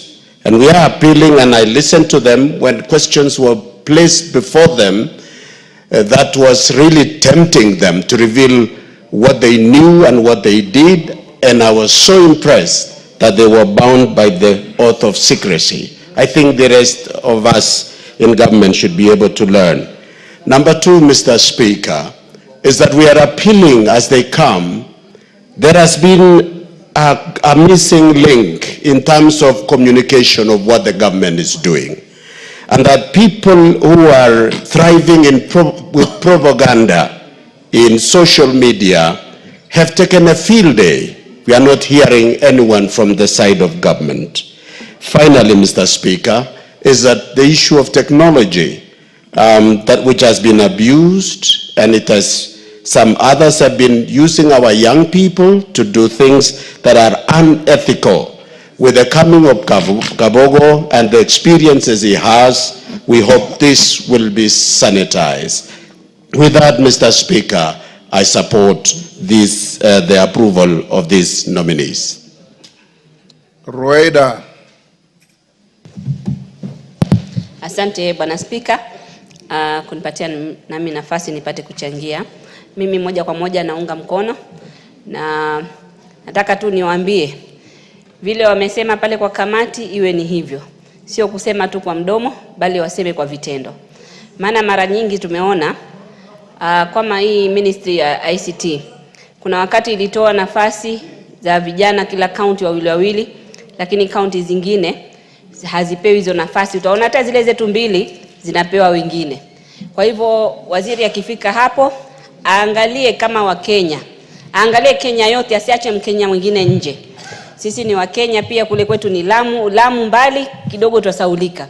Kwa hivyo atuzingatie na atumie ile affirmative kufikiria na kusaidia watu walioko mbali. Si lazima Lamu peke yake, lakini Wakenya wote kwa jumla. Niambie pia waziri wa ukulima ajue sisi samaki iko katika ukulima. So asiangalie tu upande wa ukulima peke yake, angalie mifugo na angalie pia samaki. Samaki iko kwa ukulima, aje na mbinu za kisasa zile ambazo zitatusaidia, sio zile za kwamba babu yetu alikwenda kivua samaki akipata pengine kilo 20 kwa mara moja, sasa watu wakienda wanapata kilo 1.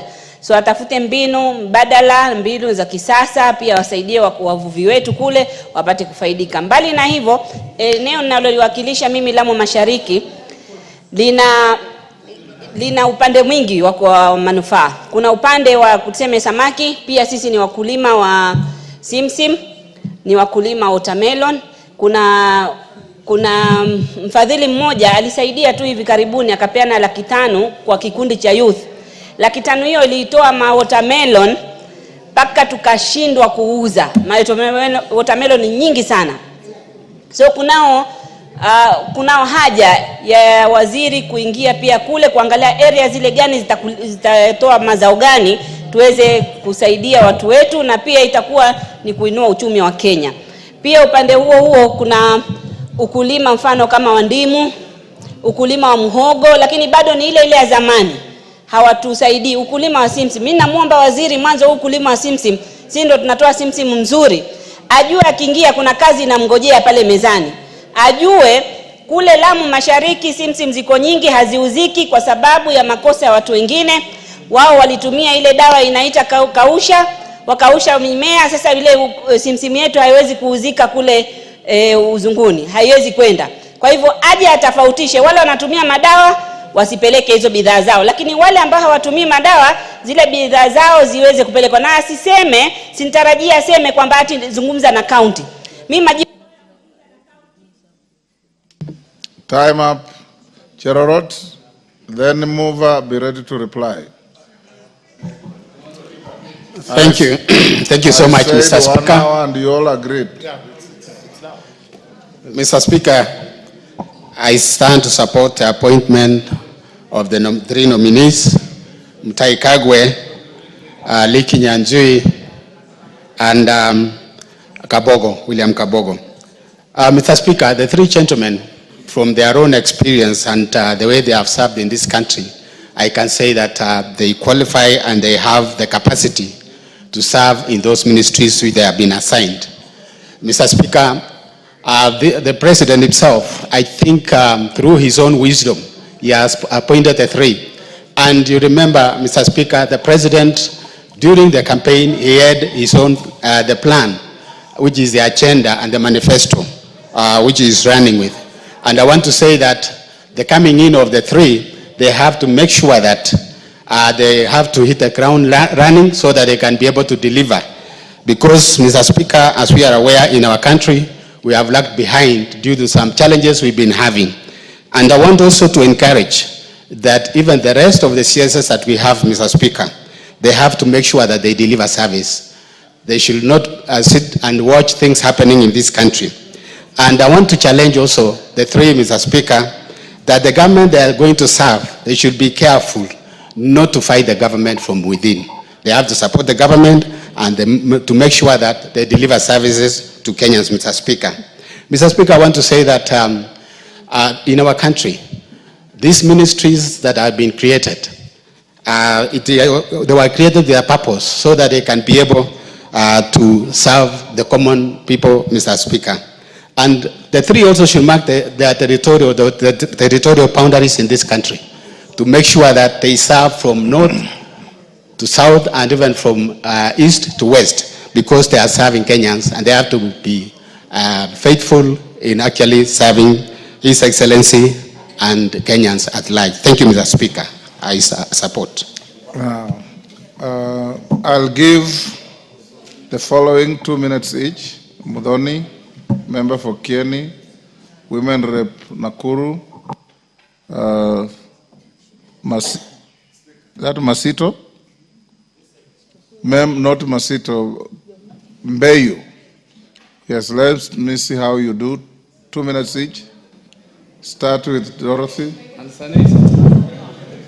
Thank you, Mr. Speaker. Mr. Speaker, I first want to really thank the vetting committee and you as the chair for the excellent job undertaken. And I want to thank His Excellency for picking on competent, expert and experienced individuals to be cabinet secretaries in his government. Honorable Speaker, I straight away want to go to Honorable Kagwe.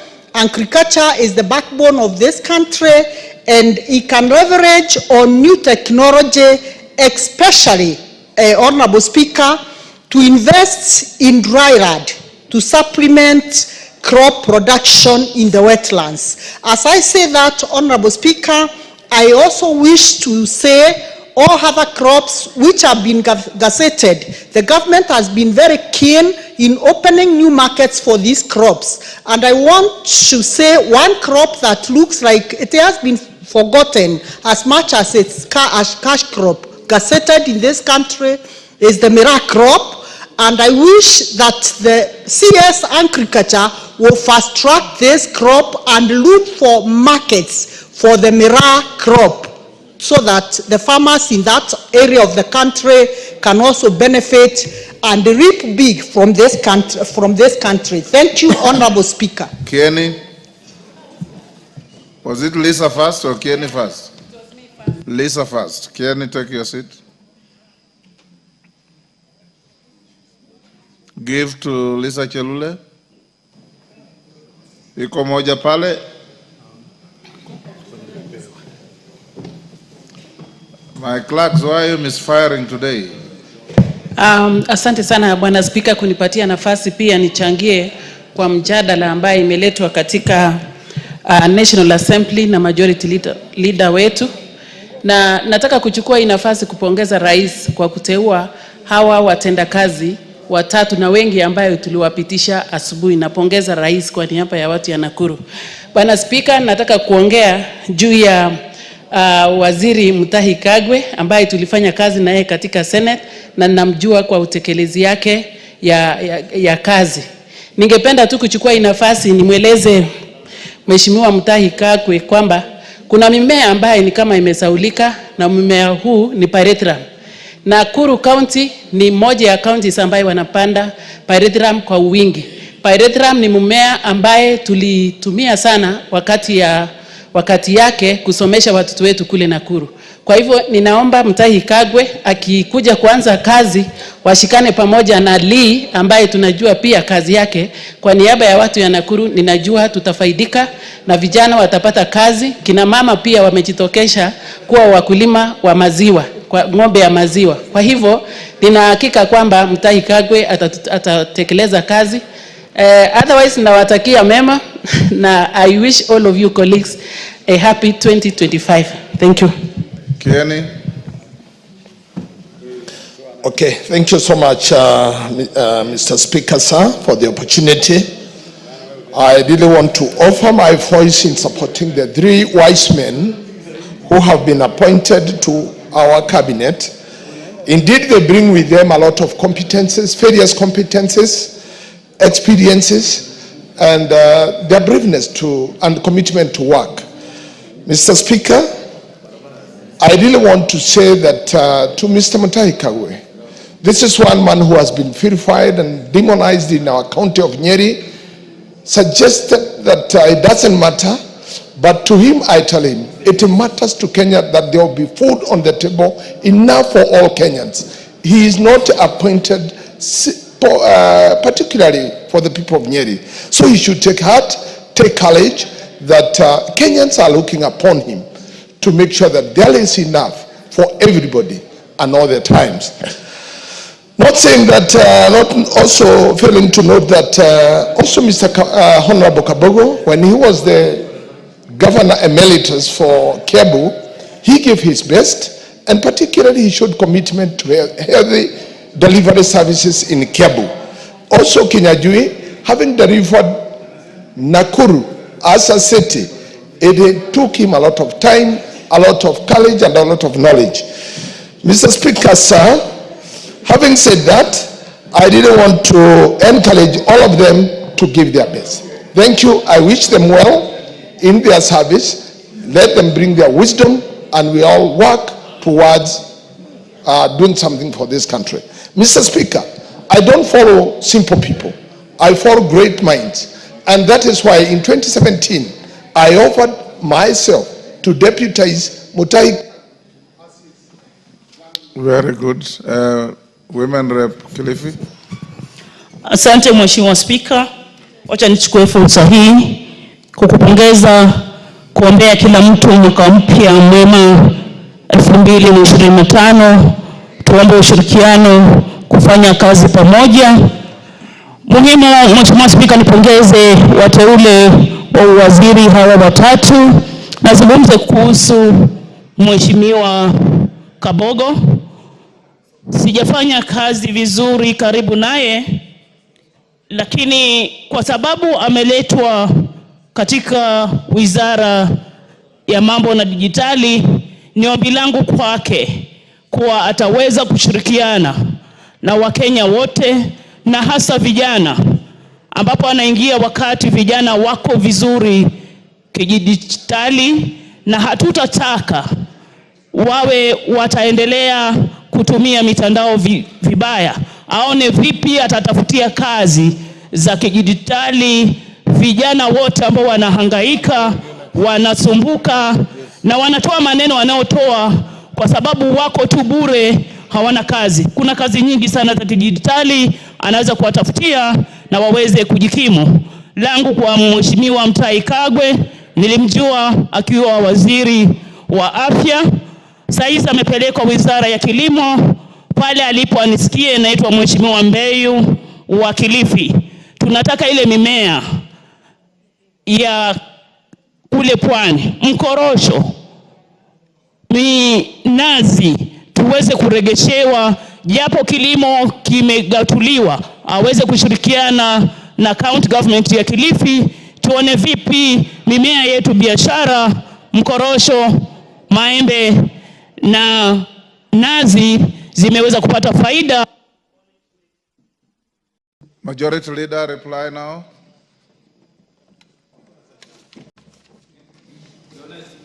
You all agree that we assign 1 hour to each of these motions. Thank you, Honorable Speaker. Honorable Speaker, allow me to take this opportunity first to thank all the members for the contributions and for their support to these nominees who are vetted under your chairmanship, Honorable Speaker. Honorable Speaker, in reply, let me just say I've listened to many of the contributors and their sentiments, and it's important, Honorable Speaker, to re-emphasize that as many of the contributors to this motion have said, cabinet secretaries come into office to serve all the people of Kenya and the government of the day, and they serve not just the regions they come from, Honorable Speaker. Honorable Speaker, it's also important that, as has been said by many people, that even these nominees and even those others who are serving in cabinet today, to recognize that they not only have a collective responsibility in their service to the people of Kenya, but also to carry themselves with the decorum and integrity that behoves of their offices, Honorable Speaker.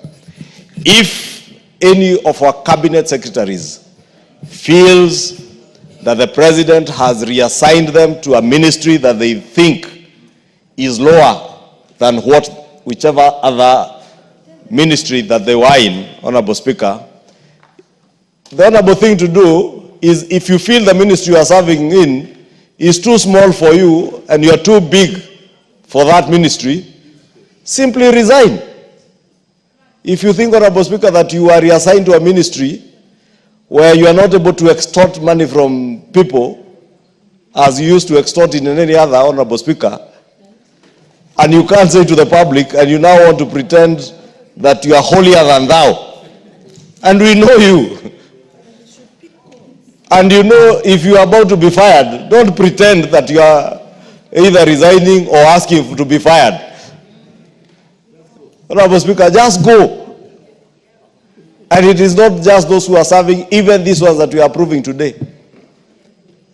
This House will oversight all these cabinet secretaries without regard as to where they came from, what political affiliation they are coming from, because, Honorable Speaker, in the spirit of the broad-based government, we have cabinet secretaries who are serving this country who were not part and parcel of the Kenya Kwanza campaign trail.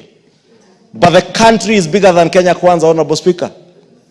The country or the government of the day serves all Kenyans, Honorable Speaker. And I must commend the President for seeing beyond his political party, for seeing beyond the coalition that he campaigned under, Honorable Speaker. Honorable Speaker, I must commend the cabinet secretaries who came from ODM. The Honorable John Buddy, the Honorable Pio Andai, the Honorable Joho, the Honorable Oparanya, even the Honorable Askul. These are cabinet secretaries who are serving this country with diligence, with integrity, and with commitment to the people of Kenya.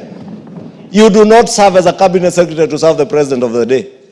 You serve the people of Kenya. It is Kenyan taxpayers who pay your salary.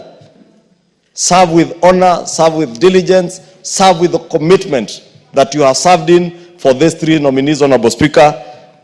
And even those cabinet secretaries who are in office today, Honorable Speaker, as we continue to oversight them, let me say we will oversight them. But let me also say we will not waste any more of our parliamentary time to impeach a cabinet secretary. Honorable Speaker, cabinet secretaries are not people to waste our time with. The honorable thing for a cabinet secretary who feels they have failed on their job, or they are too big for the current job that they are holding, is to resign. They should not waste our time, or even waste the president's time. But the president has a prerogative to hire, fire, and also reassign. And therefore, when you serve in a ministry, there is no ministry that is more important than the other, or any state department that is more important than the other, if your motivation is service to the people of Kenya. But if your motivation is extortion, if your motivation is deals in government, then you will find that maybe this particular department of state is better than the ministry I'm currently serving in, because probably you are not able to get the kind of deals you are getting in another office, Honorable Speaker. Honorable Speaker, with those many remarks, because I can see we have good numbers, I beg to reply, Honorable Speaker, and ask this House to approve these cabinet secretaries to go forth and serve the people of Kenya. And I want to believe, as they committed to the people of Kenya during their vetting process, they will serve with diligence, they will serve with integrity, they will serve all Kenyans to improve the lot of all Kenyans, improve our economy through the bottom-up economic transformation agenda. And therefore, Honorable Speaker, I support and I beg to reply. Thank you, Honorable Speaker. Thank you, Majority Leader. Sorry to the members who wanted to speak, but because of time, you didn't get space. But listening to all of you, I think the chorus was one. You are all supporting. There was no dissent. So those who spoke, spoke for all of us. I'll now put the question at order number 12, which is that taking into consideration the findings of the Committee on Appointments in its fourth report on the vetting of the nominees for appointment as cabinet secretaries laid on the table of the House on Thursday, 16th January 2025, and pursuant to the provisions of Article 152(2) of the Constitution and Section 3 and 8 of the Public Appointments Parliamentary Approval Act, Cap 7F, this House approves the appointment of the following persons as cabinet secretaries: Honorable Mutahi Kagwe, AGH, Agriculture and Livestock Development; Honorable William Kabogo, Information, Communication and the Digital Economy; Honorable Kinyanjui, Investments, Trade and Industry. As members of that opinion say aye. Aye. Will those of the contrary opinion say nay? The ayes have it. Next order.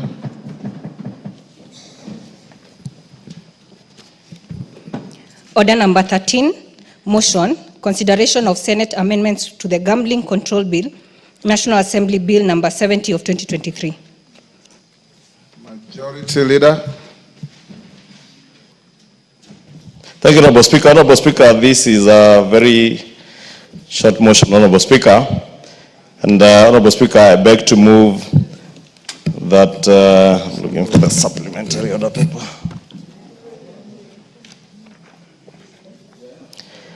That the House considers that the Senate amendments to the Gambling Control Bill, National Assembly Bill number 70 of 2023 be now considered. Honorable Speaker, this Gambling Control Bill is a bill that this House passed early last year, you remember, together with the Betting Control Bill. And because it had provisions that touch on county governments, it was conveyed to the Senate for consideration. And the Senate did move a number of amendments, which have since been considered by the Committee for Sports under the chairmanship of Honorable Wanyama. And Honorable Speaker, the committee in its report, which they tabled towards the tail end of the last session, recommended that we object or we reject all the Senate amendments, Honorable Speaker. And many of the amendments, Honorable Speaker, that are being amended, that were amended by the Senate, and which the committee has proposed that we reject, counter to the provisions of articles of the Constitution touching on the different functions of the two levels of government between the national government and the county functions. They are also contrary to the provisions of Article 109 of the Constitution on the exercise of legislative powers.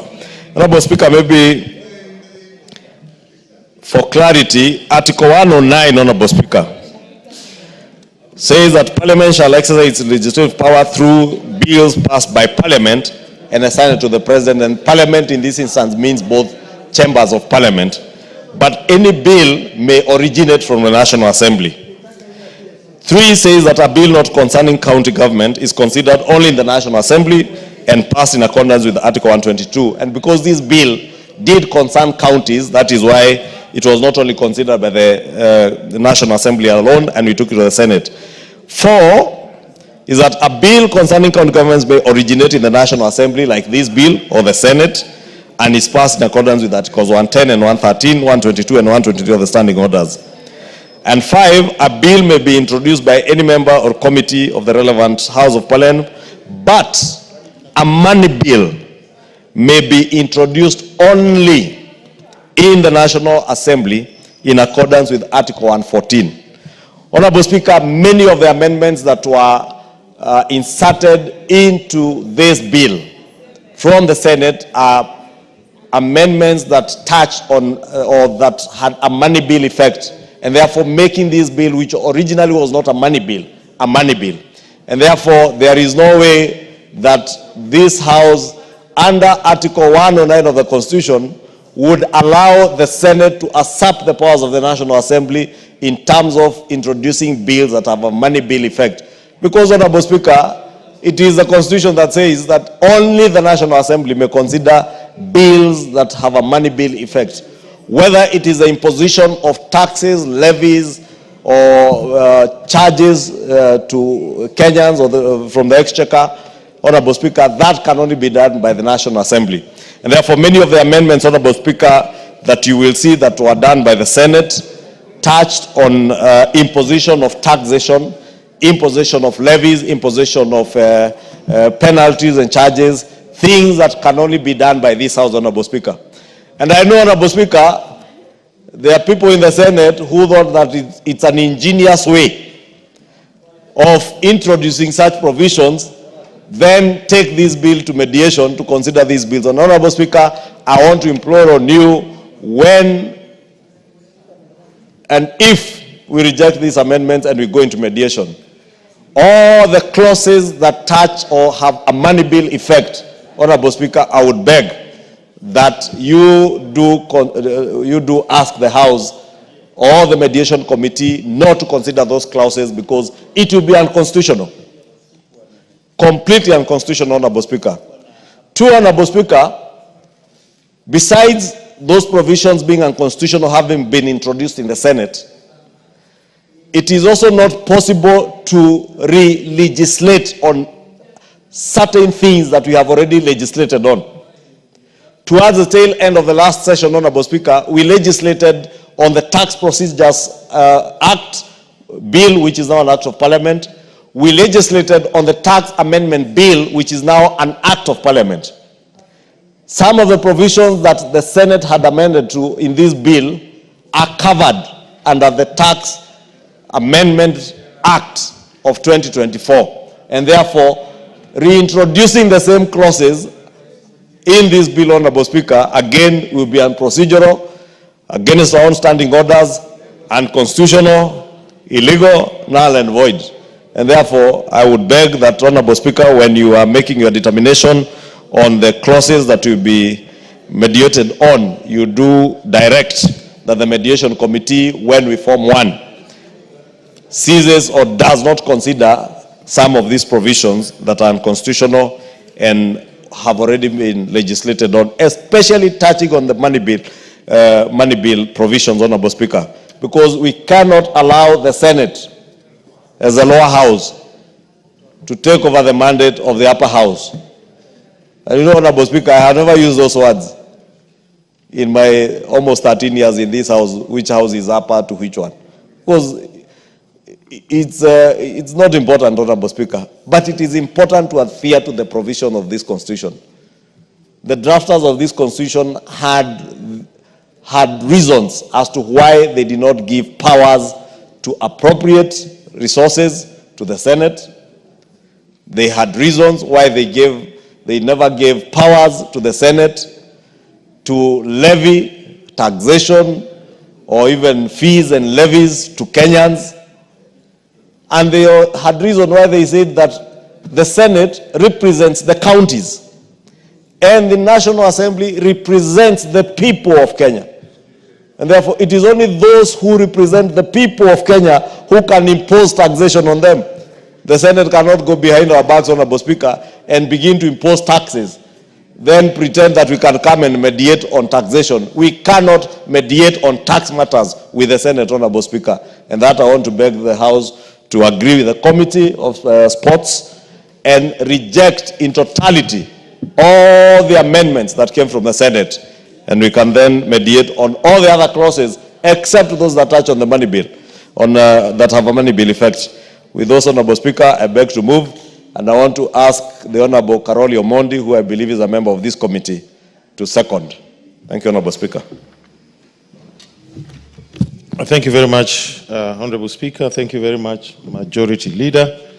I have the pleasure in seconding the motion that the Senate amendments to the Gambling Control Bill now be considered. And as the Majority Leader has pointed out, there are several inconsistencies or legal challenges that we identified in relation to the proposed amendments. Some of them naturally offend certain legislations. For example, you'd see the Senate is proposing to amend Clause 7 to the effect that the composition of the board of the proposed authority does not have a representative of the Attorney General. The State Corporations Act, Cap 446, as well as the Mwongozo Code of Governance, actually make such membership mandatory. So we really cannot accede to that proposed amendment. There are also other amendments that conflict with the intentions of the bill. Several of those you will see, like in Clause 10, as well as in Clause 11. And then some of the proposed amendments, apart from conflicting with the Constitution as well as various statutes, as the Majority Leader has pointed out, were matters that were covered by the recently passed tax amendment laws.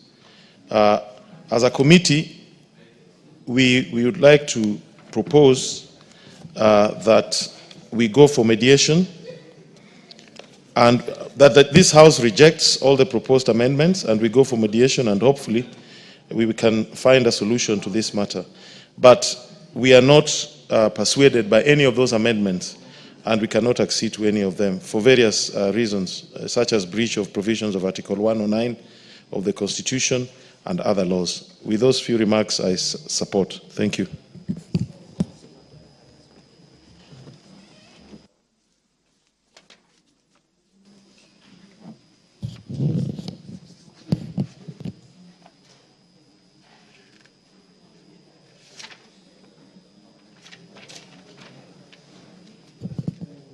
Honorable members, I now propose the question that this House do agree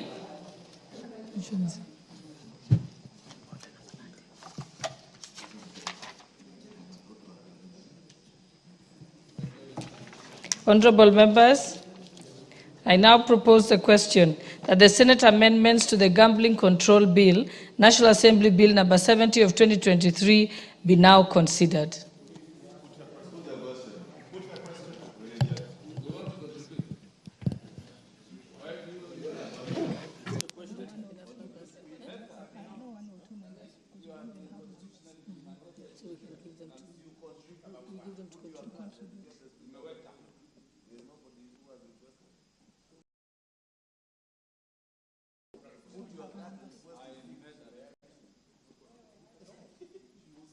Honorable member.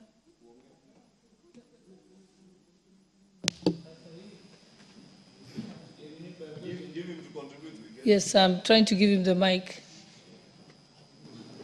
Yes, there you have the mic. Thank you, Madam Speaker. Inasmuch as I'm loyal to the Leader of Majority, they have been given constitutional opportunity to quite often speak, whereas the ordinary members have to struggle to catch the Speaker's eye, Madam Speaker.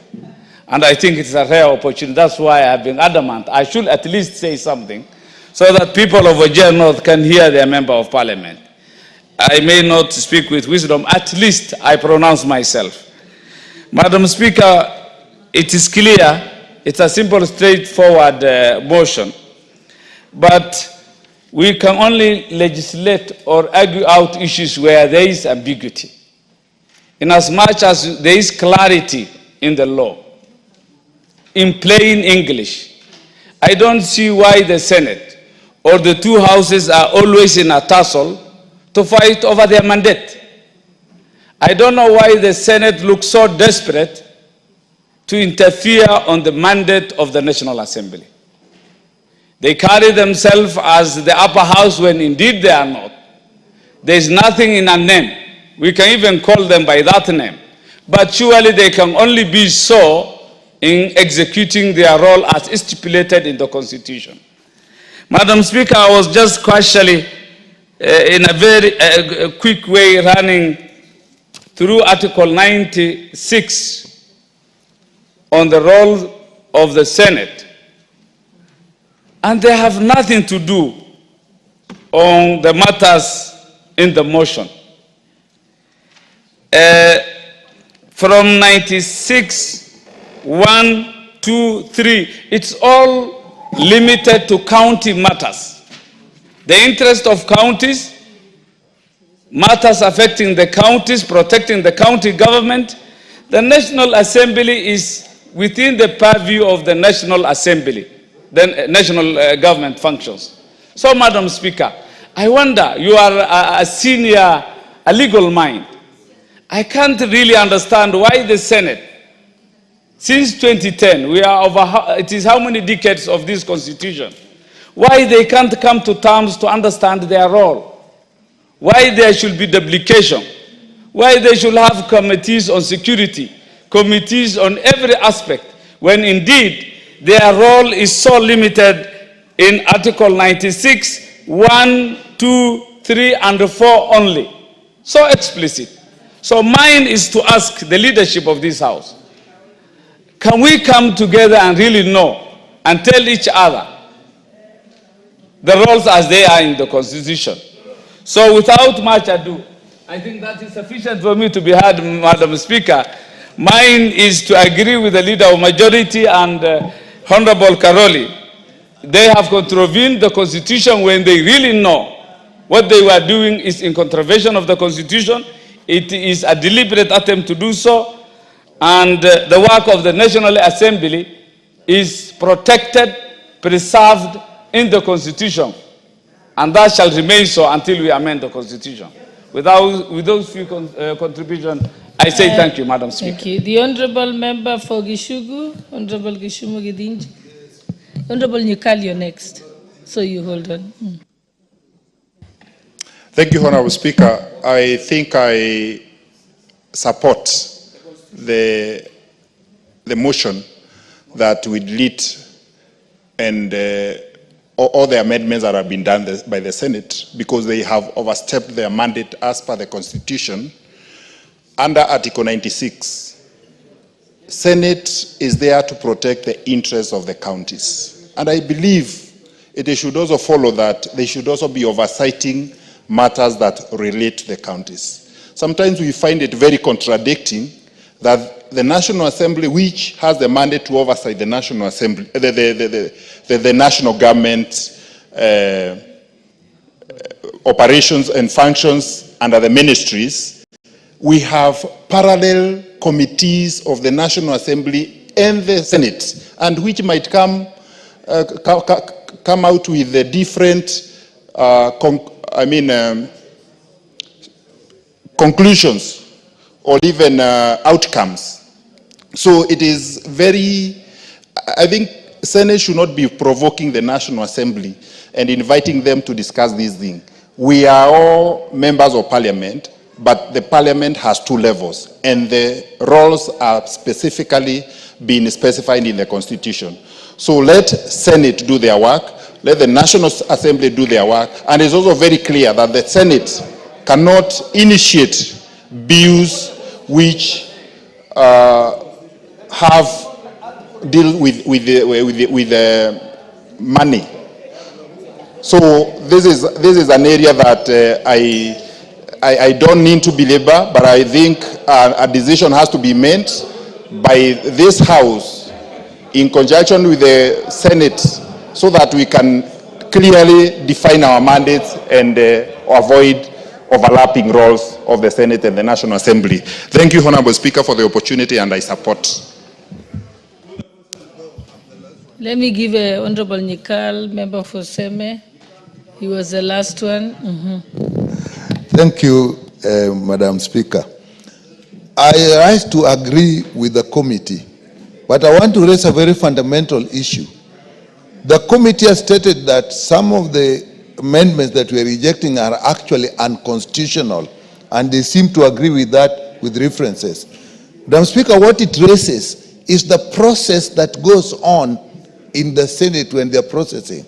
How can something unconstitutional actually go through with the clerk sitting there, going through and being, how did that happen? I think that is the issue, that if we find that they're unconstitutional, that should be addressed, maybe at a higher level. To me, that is a bigger concern than even the fact that there is no agreement.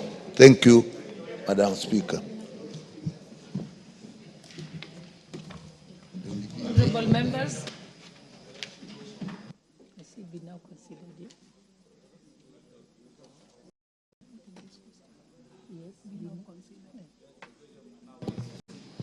Honorable members, I now put the question that the Senate amendments to the Gambling Control Bill, National Assembly Bill number 70 of 2023 be now considered. Will as many as of that opinion say aye? Aye. Will as many as of the contrary opinion say nay? Nay. The ayes have it.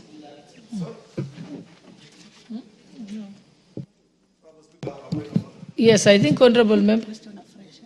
Let me put the question afresh.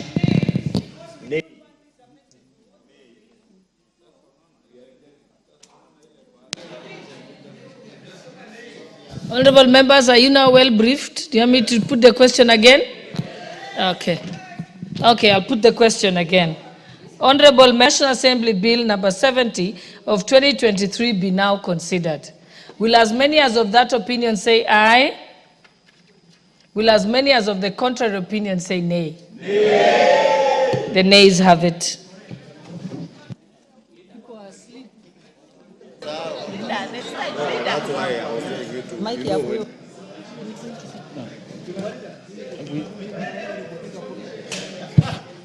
Next. He needs to. She needs to play. Slow down. It needs to next order. Yes. Yeah. Yeah, we have Cheng up. Cheng is there.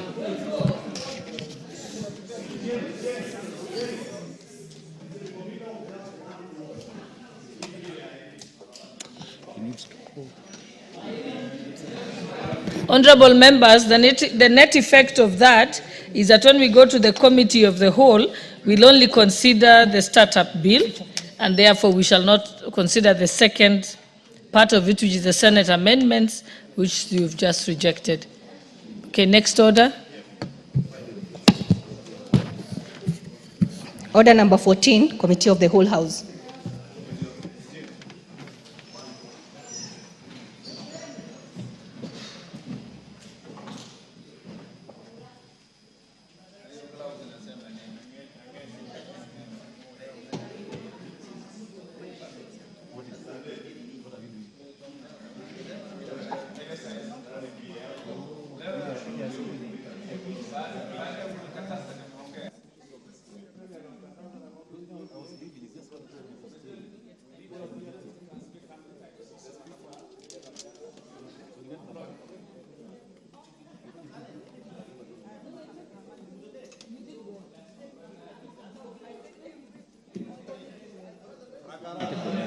I don't know what's going on. What am I supposed to do? So you just... I want to see what it is. Which bill? It's a startup bill. So they were supposed to...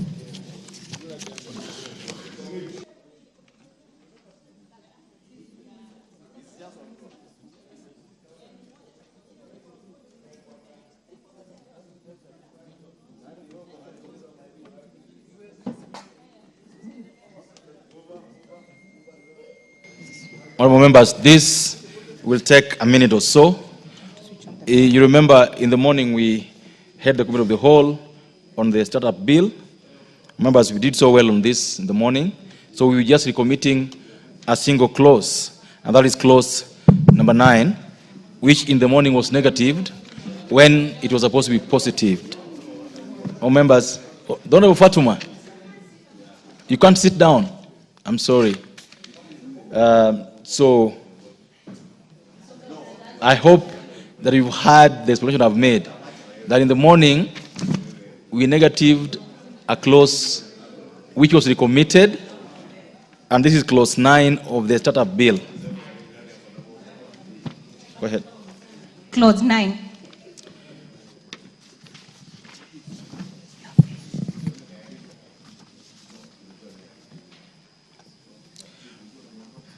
All members, I now propose a question that the clause 9 of the startup bill be part of the bill. Mover. Thank you, Chair. Honorable Chair, I propose that clause 9 be amended as it appears in the order paper, and the justification is that this amendment seeks to accommodate new provisions on incubation, and they are already provided under Part 9 of the startup bill be amended as proposed by the chair of the committee. Of the startup bill be amended as proposed by the chair of the committee.